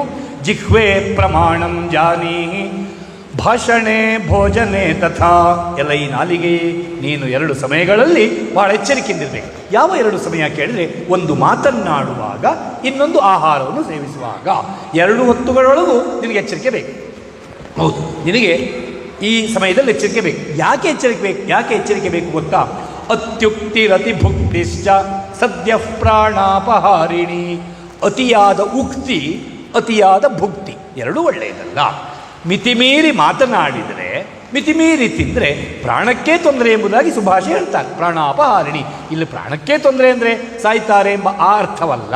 ಮತ್ತು ದೇಹದ ಆರೋಗ್ಯ ಕೆಡುತ್ತದೆ ಮಿತಿಮೀರಿ ತಿಂದರೆ, ಮನಸ್ಸಿನ ಆರೋಗ್ಯ ಕೆಡುತ್ತದೆ ಮಿತಿಮೀರಿ ಅಂದರೆ. ಹೌದು, ಬಾಯಿಗೆ ಬಂದ ಹಾಗೆ ಮಾತನಾಡಿದರೆ ಆಗುವುದು ಅವಮಾನವನ್ನು ಸಹಿಸಬೇಕಾದದ್ದು ಮನಸ್ಸು. ಹಾಗಾದರೆ ಮಾತು ಎಲ್ಲಿಗೆ ಬಂದಿತ್ತು ಕೇಳಿದ್ರೆ, ತಪ್ಪು ಮಾಡುವುದು ಇದು, ಪೆಟ್ಟನ್ನು ಬೀಳಿಸುವುದು ದೇಹಕ್ಕೆ, ಮನಸ್ಸಿಗೆ. ಹಾಗೆ ನೋಡಿ, ಸುಭಾಷಿಯೊಬ್ಬರ ಇನ್ನೊಂದು ಮಾತು ಸಾಂದರ್ಭಿಕವಾಗಿ ಇದಕ್ಕೆ ಸಂವಾದಿಯಾಗಿದೆ. ಏನು ಕೇಳಿದರೆ, ಲಕ್ಷ್ಮೀರ್ವಸತಿ ಜಿಹ್ವಾಗ್ರೇ ಮಿತ್ರ ಬಾಂಧವಾ, ಜಿಹ್ವಾಗ್ರೇ ಬಂಧನಂ ಪ್ರಾಪ್ತಂ, ಜಿಹ್ವಾಗ್ರೇ ಮರಣಂ ಧ್ರುವಂ. ಈ ನಾಲಿಗೆ ತುದಿಯಲ್ಲಿಯೇ ಎಲ್ಲ ಇರುವುದು. ಲಕ್ಷ್ಮೀರ್ ವಸತಿ ಜಿಹ್ವಾಗ್ರೇ, ನಮ್ಮ ನಾಲಿಗೆ ತುದಿಯಲ್ಲಿ ಲಕ್ಷ್ಮಿಯೂ ನೆಲೆಸಿರ್ತಾಳೆ ಅಲ್ವಾ. ಆಡುವ ಮಾತು ಒಳ್ಳೆಯದಾಗಿದ್ದರೆ ಅನೇಕ ಜನರು ನಮ್ಮ ಹತ್ರ ಬರ್ತಾರೆ, ನಮ್ಮ ಕಾರ್ಯಗಳೆಲ್ಲ ಈಡೇರ್ತವೆ, ನಮಗೆ ಒಳ್ಳೊಳ್ಳೆ ಕೆಲಸಗಳು ಸಿಗ್ತವೆ, ಅದರಿಂದ ಒಳ್ಳೆಯ ಸಂಪಾದನೆ ಆಗ್ತದೆ. ಹಾಗಾದರೆ ನಮಗಾಗುವ ಸಂಪಾದನೆ ನಮ್ಮ ನಾಲಿಗೆಯನ್ನು ಹೊಂದಿಕೊಂಡಿದೆ. ನಮ್ಮ ನಾಲಿಗೆ ತುದಿಯಲ್ಲಿಯೇ ಲಕ್ಷ್ಮೀ ಇದು ವಿಷ್ಣುಪತ್ಯಾದ ಲಕ್ಷ್ಮಿ. ಹೌದು, ಸಂಪತ್ತು ಎಂಬುದು ತಾತ್ಪರ್ಯ. ನಮ್ಮ ನಾಲಿಗೆ ತುದಿಯಲ್ಲಿಯೇ ಸಂಪತ್ತು ಇರುವುದು. ಮತ್ತವಲ್ಲ, ಜಿಹ್ವಾಗ್ರೇ ಮಿತ್ರ ಬಾಂಧವಾಹ, ನಾಲಿಗೆ ತುದಿಯಲ್ಲಿಯೇ ಮಿತ್ರ ಬಾಂಧವರೂ ಇರುವುದು. ನಮ್ಮ ಗುಣ ಒಳ್ಳೆಯದಿದ್ದರೆ ಒಳ್ಳೆಯ ಗುಣಕ್ಕನುಗುಣವಾಗಿ ಯೋಚಿಸಿದ್ದನ್ನೇ ಮಾತನಾಡ್ತೇವೆ. ಆ ಮಾತು ಒಳ್ಳೆಯದಾಗಿದ್ದರೆ ಎಲ್ಲ ಒಳ್ಳೆಯವರು ನಮ್ಮ ಹತ್ರಕ್ಕೆ ಬರ್ತಾರೆ ಅಲ್ವಾ. ಹಾಗಾದರೆ ನಾಲಿಗೆಯ ತುದಿಯಲ್ಲಿಯೇ ಧನಬಲ, ನಾಲಿಗೆಯ ತುದಿಯಲ್ಲಿಯೇ ಜನಬಲ ಇರುವಂತಹದ್ದು. ಅದೇ ನಾಲಿಗೆ ಹೆಚ್ಚು ಕಡಿಮೆ ವ್ಯವಹಾರವನ್ನು ಮಾಡಿದರೆ ಏನಾಗ್ತದೆ? ಜಿಹ್ವಾಗ್ರೇ ಬಂಧನಂ ಪ್ರಾಪ್ತಂ. ಬಾಯಿಗೆ ಬಂದ ಹಾಗೆಲ್ಲ ಮಾತನಾಡಿ ಮಹಾತ್ಮರಿಗೆ ಏನೇನೋ ಹೇಳಿ ಬೇಡದಿದ್ದನ್ನೇ ಸಿಕ್ಕಾಪಟ್ಟೆ ಮಾತನಾಡ್ತಾ ಇದ್ದರೆ ಅದರಿಂದ ಕೊನೆಗೆ ಕಾರಾಗೃಹದಲ್ಲಿ ಕುಳಿತುಕೊಳ್ಳುವ ಆ ಬಂಧನವೂ ಬಂದರೂ ಬರ್ಬೋದು. ಹೆಚ್ಚೇಕೆ ಜಿಹ್ವಾಗ್ರೇ ಮರಣಂ ಧ್ರುವಂ. ಆಡಿದ ಕೆಟ್ಟ ಮಾತುಗಳಿಂದ ಮರಣ ಬಂದರೂ ಆಶ್ಚರ್ಯವಿಲ್ಲ. ಹಾಗಾಗಿ ಎಲ್ಲವೂ ನಾಲಿಗೆ ತುದಿಯಲ್ಲಿರುವುದಾದ್ದರಿಂದ ಈ ಎಚ್ಚರಿಕೆಯಿಂದ ನಾವು ಬದುಕಬೇಕೆನ್ನುವುದು ನಾಲಿಗೆ ಎಂಬ ಈ ಕುದುರೆಯ ಕುರಿತು ಮಾತು. ನಾಲಿಗೆಯಿಂದ ಮರಣ ಬಂದೇ ಬರ್ತದೆ ಎಂಬುದು ತಾತ್ಪರ್ಯವಲ್ಲ, ಎಚ್ಚರಿಕೆ ಬೇಕೆನ್ನುವುದು ತಾತ್ಪರ್ಯ. ಮತ್ತು ಈ ನಾಲಿಗೆ ನೋಡಿ ಇಷ್ಟೆಲ್ಲ ಮಾಡ್ತದಲ್ಲ, ಬಹಳ ಬುದ್ಧಿವಂತ, ಬಹಳ ಬುದ್ಧಿವಂತ. ಯಾಕೆ ಗೊತ್ತಾ? 32 ಹಲ್ಲುಗಳೆಂಬ ತನ್ನನ್ನು ಕಡಿಯುವವರು ಯಾರಿದ್ದಾರೆ ಅವರು ಒಳಗಿದ್ದುಕೊಂಡೂ ಕೂಡ ಕಡಿಸ್ಕೊಳ್ಳುವುದಿಲ್ಲ. ಬಹಳ ಎಚ್ಚರಿಕೆಯಿಂದ ವ್ಯವಹರಿಸ್ತಾ ಇರ್ತದೆ ಈ ಒಂದು ನಾಲಿಗೆ ಎನ್ನುವಂತಹದ್ದು. ಆದರೂ ಕೆಲವು ಬಾರಿ ನಾವು ಏನೋ ಮಾತಾಡುವಾಗ ನಾಲಿಗೆ ಕಚ್ಚಿಕೊಳ್ತೇವೆ, ಏನೋ ತಿನ್ನುವಾಗ ನಾಲಿಗೆ ಕಚ್ಚಿಕೊಳ್ತೇವೆ, ಅದು ಒಂದೊಂದು ಬಾರಿ ಅಷ್ಟೇ, ಹೆಚ್ಚಾಗಿ ಹಾಗಾಗುವುದಿಲ್ಲ. ನಾಲಿಗೆ 32 ಹಲ್ಲುಗಳ ನಡುವೆ ಇದ್ದೂ ಕೂಡ ಬಹಳ ಎಚ್ಚರಿಕೆಯಿಂದ ವ್ಯವಹಾರ ಮಾಡ್ತಾ ಇರ್ತದೆ. ಹಾಗಾದರೆ 5 ಕುದುರೆಗಳೇ ಇವುಗಳಾಗಿವೆ. ಈಗ ಶ್ಯಾಮಲ ಯಮಧರ್ಮದೇವರ ಮಾತಿಗೆ ಬರುವ ಇಂಥ 5 ಕುದುರೆಗಳಿಂದ ಕೂಡಿದ್ದು ನಮ್ಮ ಶರೀರ ರಥ ಅಲ್ವಾ. ಈ ಶರೀರ ರಥ ಚೆನ್ನಾಗಿ ಮುಂದಕ್ಕೆ ಬರಬೇಕಿದ್ರೆ ಈ ಇಂದ್ರಿಯಾಶ್ವಗಳನ್ನು ನಾವು ಪಳಗಿಸಬೇಕು. ಇವು ನಮ್ಮ ನಿಯಂತ್ರಣದಲ್ಲಿ ಇರಬೇಕು. ಮತ್ತು ನಿಗೃಹೀತವಾದ ಇಂದ್ರಿಯಾಶ್ವಗಳ ಸಹಾಯದಿಂದ ಈ ಶರೀರ ರಥ ಮುಂದಕ್ಕೆ ಬರಲಿಕ್ಕೆ ಆಗುತ್ತದೆ. ತಾಯಿ ಗಾಯತ್ರಿಯಲ್ಲಿ ದಿನ ಬೆಳಗಾದರೆ ಬೇಡುವುದು ಶ್ರೋತ್ರಿಯರಾದವರು ಜಪವನ್ನು ಮಾಡುವಾಗ ಇದನ್ನೇ, ಯಾವುದನ್ನು? ಆರೋಗ್ಯವನ್ನು ಕೊಡುತ್ತಾಯಿ, ಆರೋಗ್ಯದಿಂದ ಕೂಡಿದ ಆಯುಷ್ಯವನ್ನೂ ಕರುಣಿಸುತ್ತಾಯಿ, ಎಲ್ಲವನ್ನೂ ಬೇಡ್ತೇವೆ, ಒಪ್ತೇವೆ. ಆದರೆ ಅಲ್ಲಿ ಮಂತ್ರತಃ ಬೇಡಿದ್ದು, ಮಂತ್ರದಿಂದ ಸ್ಪಷ್ಟವಾಗಿ ಮಂತ್ರ ಮೂಲಕ ಬೇಡಿದ್ದೇನು? ಧಿಯೋ ಯೋ ನ ಪ್ರಚೋದಯ. ಯಾವ ಸೂರ್ಯಮಂಡಲವು ಅಂದರೆ ಪರಮಾತ್ಮನೇ ಸೂರ್ಯಮಂಡಲ, ಅಲ್ಲಿ ಎಲ್ಲ ದೇವರು ಇದ್ದಾರೆ. ಎಲ್ಲ ಪ್ರಪಂಚವನ್ನು ತಬ್ಬಿಕೊಂಡ ಎಲ್ಲ ದೇವರು ಸೂರ್ಯಮಂಡಲದಲ್ಲಿದ್ದಾರೆ. ಹಾಗಾದರೆ ಅವನೇ ಪರಮಾತ್ಮ. ಆ ಸೂರ್ಯಮಂಡಲದೊಳಗಿರುವ ತಾಯಿ ಗಾಯತ್ರಿಯೇ ಪರಮಾತ್ಮನ ಅವಿನಾಭೂತ ಶಕ್ತಿಯಾದ ಆದಿಪರಾಶಕ್ತಿ ಗಾಯತ್ರಿ ಮಾತಾ. ಆ ಪರಮಾತ್ಮನಲ್ಲಿ, ಆ ಪರಬ್ರಹ್ಮ ಸ್ವರೂಪಿಣಿಯಾದ ತಾಯಿ ಗಾಯತ್ರಿಯಲ್ಲಿ ಬೇಡುವುದೇನು? ಧಿಯೋ ಯೋನ ಪ್ರಚೋದಯಾತ್.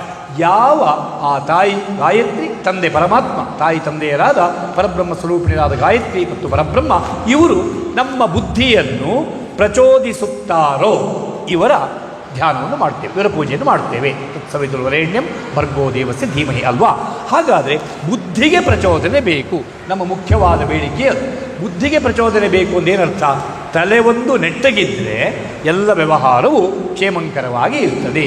ತಲೆ ಕೆಟ್ಟರೆ, ಬುದ್ಧಿಗೆ ಕೆಟ್ಟ ಪ್ರಚೋದನೆ ಸಿಕ್ಕಿದರೆ ನಮ್ಮ ಎರಡು ಕಾಲುಗಳು ಸತ್ಯ ಧರ್ಮ ನ್ಯಾಯಗಳೆಂಬ ಮಹಾಮಾರ್ಗದಲ್ಲಿ ಚಲಿಸದೆ ಕವಲುದಾರಿಯಾದ ಅಸತ್ಯದ, ಅನ್ಯಾಯದ, ಅಧರ್ಮದ ಮಾರ್ಗವನ್ನು ಹಿಡಿಯುತ್ತವೆ. ಹಾಗಾಗಬಾರ್ದು.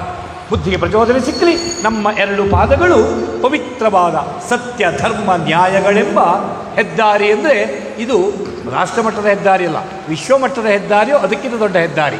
ಈ ಹೆದ್ದಾರಿಯಲ್ಲಿ ನಮ್ಮ ಎರಡು ಕಾಲುಗಳು ಬರಬೇಕೆಂಬ ನಮ್ಮ ಬೇಡಿಕೆ ಉಂಟಲ್ಲ, ಅದನ್ನೇ ಶ್ಯಾಮಲಾಯಮ ಧರ್ಮದೇವರು ನಚಿಕೇತಸ್ಸಿಗೆ ಹೇಳಿದರು. ಏನು ಕೇಳಿದೆ? ಎಸ್ತು ವಿಜ್ಞಾನವಾನ್ ಭವತಿ ಮನಃ ಪ್ರಗ್ರಹವಾನ್ ನರಹ.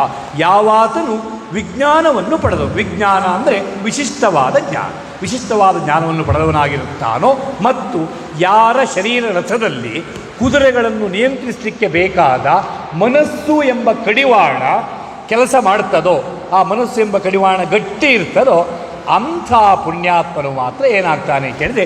ಸ್ವಧ್ವನಃ ಪರಮಾಪ್ನೋತಿ ತದ್ವಿಷ್ಣೋ ಪರಮಂ ಪದಂ. ಅಂಥ ಪುಣ್ಯಾತ್ಮನು ತನ್ನ ಪ್ರಯಾಣದ ಕಟ್ಟ ಕಡೆಯ ತುಟ್ಟ ತುದಿಯ ಗಮ್ಯಸ್ಥಾನವಾದ ಮಂಗಲಮಯವಾದ ತದ್ವಿಷ್ಣೋ ಪರಮಂ ಪದಂ, ಲಕ್ಷ್ಮೀನಾರಾಯಣಾದಿ ಸಕಲ ದೇವಿಯರ ದೇವರ ಶ್ರೀ ಕ್ಷೇತ್ರ ದೇವತೆಯರು ನಮಗೆ ಕಾಣ್ತಾರೆ. ನಮ್ಮ ಅಮ್ಮ ಅಪ್ಪಂದರು ಇಂಥ ತಾವು ನಂಬಿರುವ ಎಲ್ಲ ದೇವಿಯರ ದೇವರ ಮಡಿಲನ್ನು ಪಡೆಯುತ್ತದೆ ಯಾವುದು? ಶರೀರ ರಥ. ಹಾಗಾದರೆ ಶ್ಯಾಮಲಾಯಮ ಧರ್ಮದೇವರು ನಚಿಕೇತಸ್ಸಿಗೆ ಇಷ್ಟು ವಿಚಾರ ತಿಳಿಸಿಕೊಟ್ಟರು. ಈ ಗುರು ಶಿಷ್ಯರಿಗೆ ಇಬ್ಬರಿಗೂ ನಮ್ಮ ನಮಸ್ಕಾರ. ಯಾಕೆ? ನಮಗೆ ನಮ್ಮ ಜೀವನದ ಉದ್ದೇಶ ಏನು ಎಂದು ಸ್ಪಷ್ಟವಾಯಿತಲ್ಲ. ಹಾಗಾದರೆ ಶರೀರ ರಥ ಆ ದೇವತ್ವಕ್ಕೆ ತಲುಪಲಿಕ್ಕಾಗಿಯೇ ಇರುವಂಥದ್ದು. ನಮ್ಮ ಜೀವನವಿರುವುದೇ ದೇವತ್ವವನ್ನು ಪಡೆಯಲಿಕ್ಕೆ.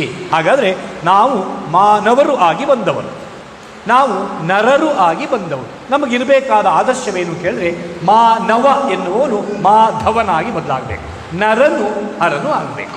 ಇಲ್ಲಿ ಒಂದು ವೈಶಿಷ್ಟ್ಯ ನೋಡಿ, ಮಾನವ ಹೋಗಿ ಮಾಧವ ಆಗಬೇಕು, ನರ ಹೋಗಿ ಹರ ಆಗಬೇಕು. ಮಾನವ ಮಾಧವ, ನಾ ಹೋಯಿತು ಧಾ ಬಂತು, ಮಾನವ ಮಾಧವ ಅಲ್ವಾ? ನರ ಅಲ್ವಾ? ಹೌದು. ನರಹರ, ನಾ ಹೋಯಿತು ಹಾ ಬಂತು, ನರಹರ. ಎರಡೂ ಕಡೆಗಳೊಳಗೆ ಗಮನಿಸುವ, ಬಂದದ್ದು ಬೇರೆ ಬೇರೆ. ಒಂದು ಕಡೆ ನಾ ಹೋಯಿತು ಧಾ ಬಂತು, ಇನ್ನೊಂದು ಕಡೆ ನಾ ಹೋಯಿತು ಹಾ ಬಂತು. ಮಾನವ ಮಾಧವ ನರಹರ, ಬಂದದ್ದು ಎರಡು ಅಕ್ಷರಗಳು ಬೇರೆ ಬೇರೆ. ಎರಡೂ ಕಡೆಗಳಲ್ಲಿ ಹೋದದ್ದು ಮಾತ್ರ ಒಂದೇ. ಯಾವುದು? ನಾ ಹೋಯಿತು. ನಾ ಹೋದರೆ ನಾನು ಎಂಬ ದುರಹಂಕಾರದ ಭಾವವು ಇನ್ನಿಲ್ಲವಾದರೆ ನಾವು ದೇವತ್ವಕ್ಕೆ ಸಮೀಪಕ್ಕೆ ಬಂದವರು ಆಗುತ್ತೇವೆ ಎಂಬುವಂಥದ್ದು ಸತ್ಯ ಸಂಗತಿ. ಹಾಗಾದರೆ ಪುನಃ ವಿಷಯವನ್ನು ನಾವು ಸ್ಪಷ್ಟೀಕರಿಸ್ತಾ ಇದ್ದೇವೆ. ಹೇಗೆ? ಲೌಕಿಕ ಜೀವನದಲ್ಲಿ ಆಧ್ಯಾತ್ಮಿಕತೆ ಬೇಕು. ಆಧ್ಯಾತ್ಮಿಕತೆಯ ರುಚಿಯನ್ನು ಕಂಡವರು ವೇದಾಂತಕ್ಕೆ ಪ್ರವೇಶವನ್ನು ಮಾಡಬೇಕು. ಇಷ್ಟಾಗಬೇಕಿದ್ದರೆ ನಮಗೆ ಭಗವಂತನ ಕುರಿತಾದ ಪವಿತ್ರವಾದ ಗೌರವ ಮತ್ತು ಭಯ ಎನ್ನುವುದು ಹುಟ್ಟಬೇಕು. ಅದು ಕ್ರಮೇಣ ಭಕ್ತಿಯನ್ನು ಹುಟ್ಟಿಸಿದೆ. ಮೊದಲು ಆ ಪರಮಾತ್ಮನ ಕುರಿತಾದ ಗೌರವ ಮತ್ತು ಭಯ ಮೂಡಿದರೆ ಅನಂತರ ಭಕ್ತಿ ಹುಟ್ಟುತ್ತದೆ ಎಂಬುದನ್ನು ಇಲ್ಲಿ ಕುಳಿತ ನಾನು ಹೇಳ್ತಾ ಇರುವುದಲ್ಲ. ಪರಮ ಪೂಜ್ಯರಾದ ಲಕ್ಷ್ಮೀನಾರಾಯಣ ದೇವರು 24 ಅವತಾರಗಳನ್ನು ತಾಳಿದ್ದಾರೆ ಎಂಬುದಾಗಿ ಈಗ ಹೇಳಿದ ಹಾಗೆ ವೇದವ್ಯಾಸರು ಏನು ಶುಕರ ಮುಖಕಮಲದಿಂದ ಪರೀಕ್ಷಿಸಿ ತಿಳಿಸಿಕೊಟ್ಟರೋ, ಇಂಥ ಶಿವಭಾಗವತದಲ್ಲಿ ಕಂಡುಬರುವ 24 ಅವತಾರಗಳಲ್ಲಿ ಒಂದು ಅವತಾರ, 24 ಅವತಾರಗಳಲ್ಲಿ ಒಂದು ಅವತಾರ ಕಪಿಲಾವತಾರ. ದೇವಹೂತಿ ಕರ್ದಮರನ್ನು ತಾಯಿ ತಂದೆಯರ ರೂಪದಲ್ಲಿ ಆಯ್ಕೆ ಮಾಡಿಕೊಂಡು ಅವರನ್ನು ಅನುಗ್ರಹಿಸಿ ಅವರ ದಾಂಪತ್ಯದ ವೇದಿಕೆಯನ್ನೇ ಮೂಲವನ್ನಾಗಿ ಮಾಡಿಕೊಂಡು ಅವತಾರವನ್ನು ತಾಳಿದವರು ಲಕ್ಷ್ಮೀನಾರಾಯಣ ದೇವರು. ಹೆಸರು ಕಪಿಲ. ಆ ಕಪಿಲರು ತಮ್ಮ ತಂದೆಯವರು ವಾನಪ್ರಸ್ಥಾಶ್ರಮಕ್ಕೆ ತೆರಳಲಿಕ್ಕೆ ಅನುಮತಿಯನ್ನು ಪಡೆದು ಹೊರಟ ಅನಂತರ ತಾಯಿಯ ಪಕ್ಕದಲ್ಲಿ ಕರ್ದಮರು ವಾನಪ್ರಸ್ಥಾಶ್ರಮಕ್ಕೆ ತೆರಳಿದರು. ತಾಯಿಯಾದಂಥ ದೇವಹೂತಿ ಪಕ್ಕದಲ್ಲಿ ಕೂತಿದ್ದಾರೆ. ಹೇಳ್ತಾರೆ, ಭಗವಂತನು ಎನ್ನುವ ಭಾವನೆಯನ್ನು ಬಿಟ್ಟು ತಾನೊಂದು ಮಗು ಎನ್ನುವ ಭಾವನೆಯನ್ನು ತಾಳಿದಂಥ ಕಪಿಲರು ಹೇಳ್ತಾರೆ, ಅಮ್ಮ ನಿಮಗೆ ಆನಂದವಾಗಲಿಕ್ಕಾಗಿ ನಾನೇನು ಮಾಡಬೇಕು ಹೇಳಿ, ನೀವು ಹೇಳಿದ್ದು ಮಾಡ್ತೀನಿ. ಆಗ ಹೇಳ್ತಾರೆ ತಾಯಿದೇವು, ಯಾವ ಅಮ್ಮ ಯಾವ ಮಗ, ನೀನು ನನ್ನ ಮಗನಲ್ಲವಪ್ಪ, ಮೇಲ್ನೋಟಕ್ಕೆ ಮಗನಾಗಿ ಕಾಣುತ್ತಿ, ಯಾವ ಮಗನೇ? ಯಾಕಂದರೆ ನೀನು ನನಗೆ ಮಗ ಅಲ್ಲ, ಮತ್ತು ನನಗೆ ಅಪ್ಪನೂ ಹೌದು ಅಮ್ಮನೂ ಹೌದು. ಯಾಕೆ ಜಗತ್ತಿಗೆ ಅಮ್ಮ ಅಪ್ಪ ಲಕ್ಷ್ಮೀನಾರಾಯಣ ದೇವರು ನೀವು. ಇಂಥ ನೀವು ನಮ್ಮಿಬ್ಬರಿಗೆ ಈ ಮಗನಾಗಿ ಬಂದದ್ದು ಒಂದು ಲೀಲೆ, ನಮ್ಗೆ ಗೊತ್ತು. ಆದ್ದರಿಂದ ಭಗವಂತ ಹೀಗೆ ಕರೀತೇನೆ, ಭಗವಂತ ಹೌದು ಏನಾದರೂ ಮಾಡಲ ನಿಮ್ಮ ಸಂತೋಷಕ್ಕಾಗಿ ಕೇಳಿದ್ರಲ್ಲ, ಸಂತೋಷಕ್ಕಾಗಿ ಅಲ್ಲ, ಆನಂದಕ್ಕಾಗಿ, ದಿವ್ಯಾನಂದವನ್ನು ನಾನು ಪಡೀಲಿಕ್ಕಾಗಿ ಏನಾದರೂ ಮಾಡಬೇಕು. ತಾವೇನು ನಿಮ್ಮ ಮುಖಗಮಲದಿಂದ ನಲ್ಮೆಯ ನುಡಿಗಳನ್ನು ಆಡಿದರೆ ಕೇಳಬೇಕೆಂಬ ಆಸೆಯುಂಟು ಎಂಬುದಾಗಿ ಬೇಡಿದ್ದೇ ತಡ, ಮಗನೆಂಬ ಭಾವನೆ ಅಲ್ಲ ಇಲ್ಲಿ, ಭಗವಂತನೆಂಬ ಭಾವನೆಯಿಂದ ಬೇಡಿದ್ದೇ ತಡ. ಆದರೂ ಅಮ್ಮ ಎಂಬುದಾಗಿಯೇ ಕರೆಯುತ್ತಾ ಉಪದೇಶವನ್ನು ಪ್ರಾರಂಭಿಸಿದವರು ಶ್ರೀ ಕಪಿಲರು. ಸಾಕಷ್ಟು ಉಪದೇಶಗಳನ್ನು ಕೊಟ್ಟರು. ಅದರಲ್ಲಿ ಇಲ್ಲಿಗೆ ಎಲ್ಲವೂ ಸಾಂದರ್ಭಿಕವೇ. ನಾವು ಹೇಳುವುದನ್ನು ಏನು, ಅಮ್ಮ ಭಗವಂತನ ಕುರಿತಾದ ಗೌರವ ಮತ್ತು ಭಯ ಬರಬೇಕು. ಅದಕ್ಕಾಗಿ ಹೇಳ್ತೇನೆ ಕೇಳು. ಏನು? ಮದ್ಭಯಾದ್ವಾತಿ ವಾತೋಯಂ. ಹೌದು, ಉಪನಿಷತ್ತಿನಲ್ಲಿ ನಾವು ಕೇಳ್ತೇವೆ, ತೈತ್ತರೀಯ ಉಪನಿಷತ್ತಿನ ಮಂತ್ರ ಭಗವಂತನ ಬಾಯಿಯಿಂದ ಕೇಳಿಬರ್ತಾ ಉಂಟು. ಆ ಮಂತ್ರ ಅಂದ್ರೇನು? ವೇದಗಳೆಲ್ಲ ಲಕ್ಷ್ಮೀನಾರಾಯಣಾದಿ ದೇವಿಯರ ದೇವರು ಉಸಿರು. ವೇದವೆಂದರೆ ಅವರ ಶ್ವಾಸೋಚ್ಛ್ವಾಸ. ವೇದಾಂತವೆಂದರೆ ಆ ವೇದಗಳ ಅಂತರ್ಭಾಗವೂ ಹೌದು, ಅಂತಭಾಗವೂ ಹೌದು. ವೇದದ ತುದಿಯಲ್ಲಿ ಇರುವುದರಿಂದ ವೇದಾಂತ ಭಾಗ, ವೇದದ ಒಳಗಿನ ತಿರುಳು ಆಗೋದ್ರಿಂದ ವೇದದ ಅಂತರ್ಭಾಗ. ಹಾಗಾಗಿ ವೇದಾಂತ ಭಾಗವು ವೇದಾಂತರ್ಭಾಗವೂ ಹೌದು. ಅದಕ್ಕೆ ಉಪನಿಷತ್ತು ಎಂಬ ಹೆಸರು. ಏನು ಹೇಳ್ತಾ? ಹಾಗಾಗಿ ಉಪನಿಷತ್ತಿನಲ್ಲೇ ಕೇಳಿದ್ದೇವೆ ನಾವು. ಏನು ವೇದಾಂತವಾಣಿ ಹೇಳ್ತಾ ಇದೆ ಏನು ಕೇಳಿದರೆ, ಭೀಷಾಸ್ಮಾದ್ವಾತಪ್ಪವತೆ ಭೀಷಾಸ್ಮಾದ್ವಾತಪ್ಪವತೆ ಭೀಷೋ ದೇವಿ ಸೂರ್ಯ ಭೀಷಾಸ್ಮಾದಗ್ನಿಶ್ಚೇಂದ್ರಶ್ಚ ಮೃತ್ಯುರ್ಧಾವತಿ ಪಂಚಮ ಇತಿ. ಅದರ ಅರ್ಥವೇನು? ಭಗವಂತನ ಬಾಯಿಂದ ಕೇಳುವ. ಕಪಿಲರು ಹೇಳ್ತಾರೆ, ಅಮ್ಮ ಮದ್ಭಯಾದ್ವಾತಿ ವಾತೋಯಂ ಸೂರ್ಯಸ್ತಪತಿ ಮದ್ಭಯಾತ್ ವರ್ಷತೀಂದ್ರೋ ದಹತ್ಯಗ್ನಿ ಮೃತ್ಯುಶ್ಚರತಿ ಮದ್ಭಯಾತ್. ಅಮ್ಮ ನೀನೇ ಗುರುತಿಸಿದ ಹಾಗೆ ನಾನು ಭಗವಂತನೇ ಹೌದೆಂದಾದರೆ ಭಗವಂತನಾದ ನನ್ನ ಕುರಿತಾದ ಗೌರವದಿಂದ ಮತ್ತು ನನ್ನ ಕುರಿತಾದ ಭಯದಿಂದ ಗಾಳಿಯು ವಾಯುದೇವರು ಕಾಲಕಾಲಕ್ಕೆ ತಕ್ಕ ಹಾಗೆ ಬೀಸುವ ರೂಪದಲ್ಲಿ ಜೀವಿಗಳಿಗೆ ಬೇಕಾದದ್ದನ್ನು ಕೊಡುತ್ತಾ ನನ್ನ ಸೇವೆಯನ್ನು ಮಾಡ್ತಾ ಇರು. ಯಾಕೆ? ನನ್ನ ಬಗ್ಗೆ ಗೌರವ ಉಂಟು, ಭಯವೂ ಉಂಟು. ಹಾಗೆ ಛಾಯಾ ಸಂಜ್ಞಾಪತಿಯಾದ ಸೂರ್ಯನಾರಾಯಣ ದೇವರು ಲೋಕಕ್ಕೆ ಬೆಳಕನ್ನು ಕೊಟ್ಟು, ಉಲ್ಲಾಸವನ್ನು ಕೊಟ್ಟು, ಆರೋಗ್ಯವನ್ನು ಕೊಟ್ಟು, ಆಯುಷ್ಯವನ್ನು ಕೊಡ್ತಾ ಇದ್ದಾರೆ, ಆಯುಷ್ಯವನ್ನು ಕೊಡ್ತಾ ಇದ್ದಾರೆ. ಇವರು ಈ ದೇವರು ಯಾಕೆ ಇದನ್ನು ಮಾಡ್ತಿದ್ದಾರೆ? ನನ್ನ ಮೇಲಿನ ಗೌರವದಿಂದ ಮತ್ತು ಭಯದಿಂದ ಈ ದೇವರು ಈ ಕೆಲಸವನ್ನು ಮಾಡ್ತಾ ಇದ್ದಾರೆ. ಹಾಗೆ ವರ್ಷತೀಂದ್ರ ಶಚೀಪತಿಯಾದ ದೇವೇಂದ್ರ ಲೋಕಕ್ಕೆ ಕಾಲಕಾಲಕ್ಕೆ ಬೇಕಾದ ಮಳೆಯನ್ನು ಕೊಡ್ತಾನೆ. ಯಾಕೆ?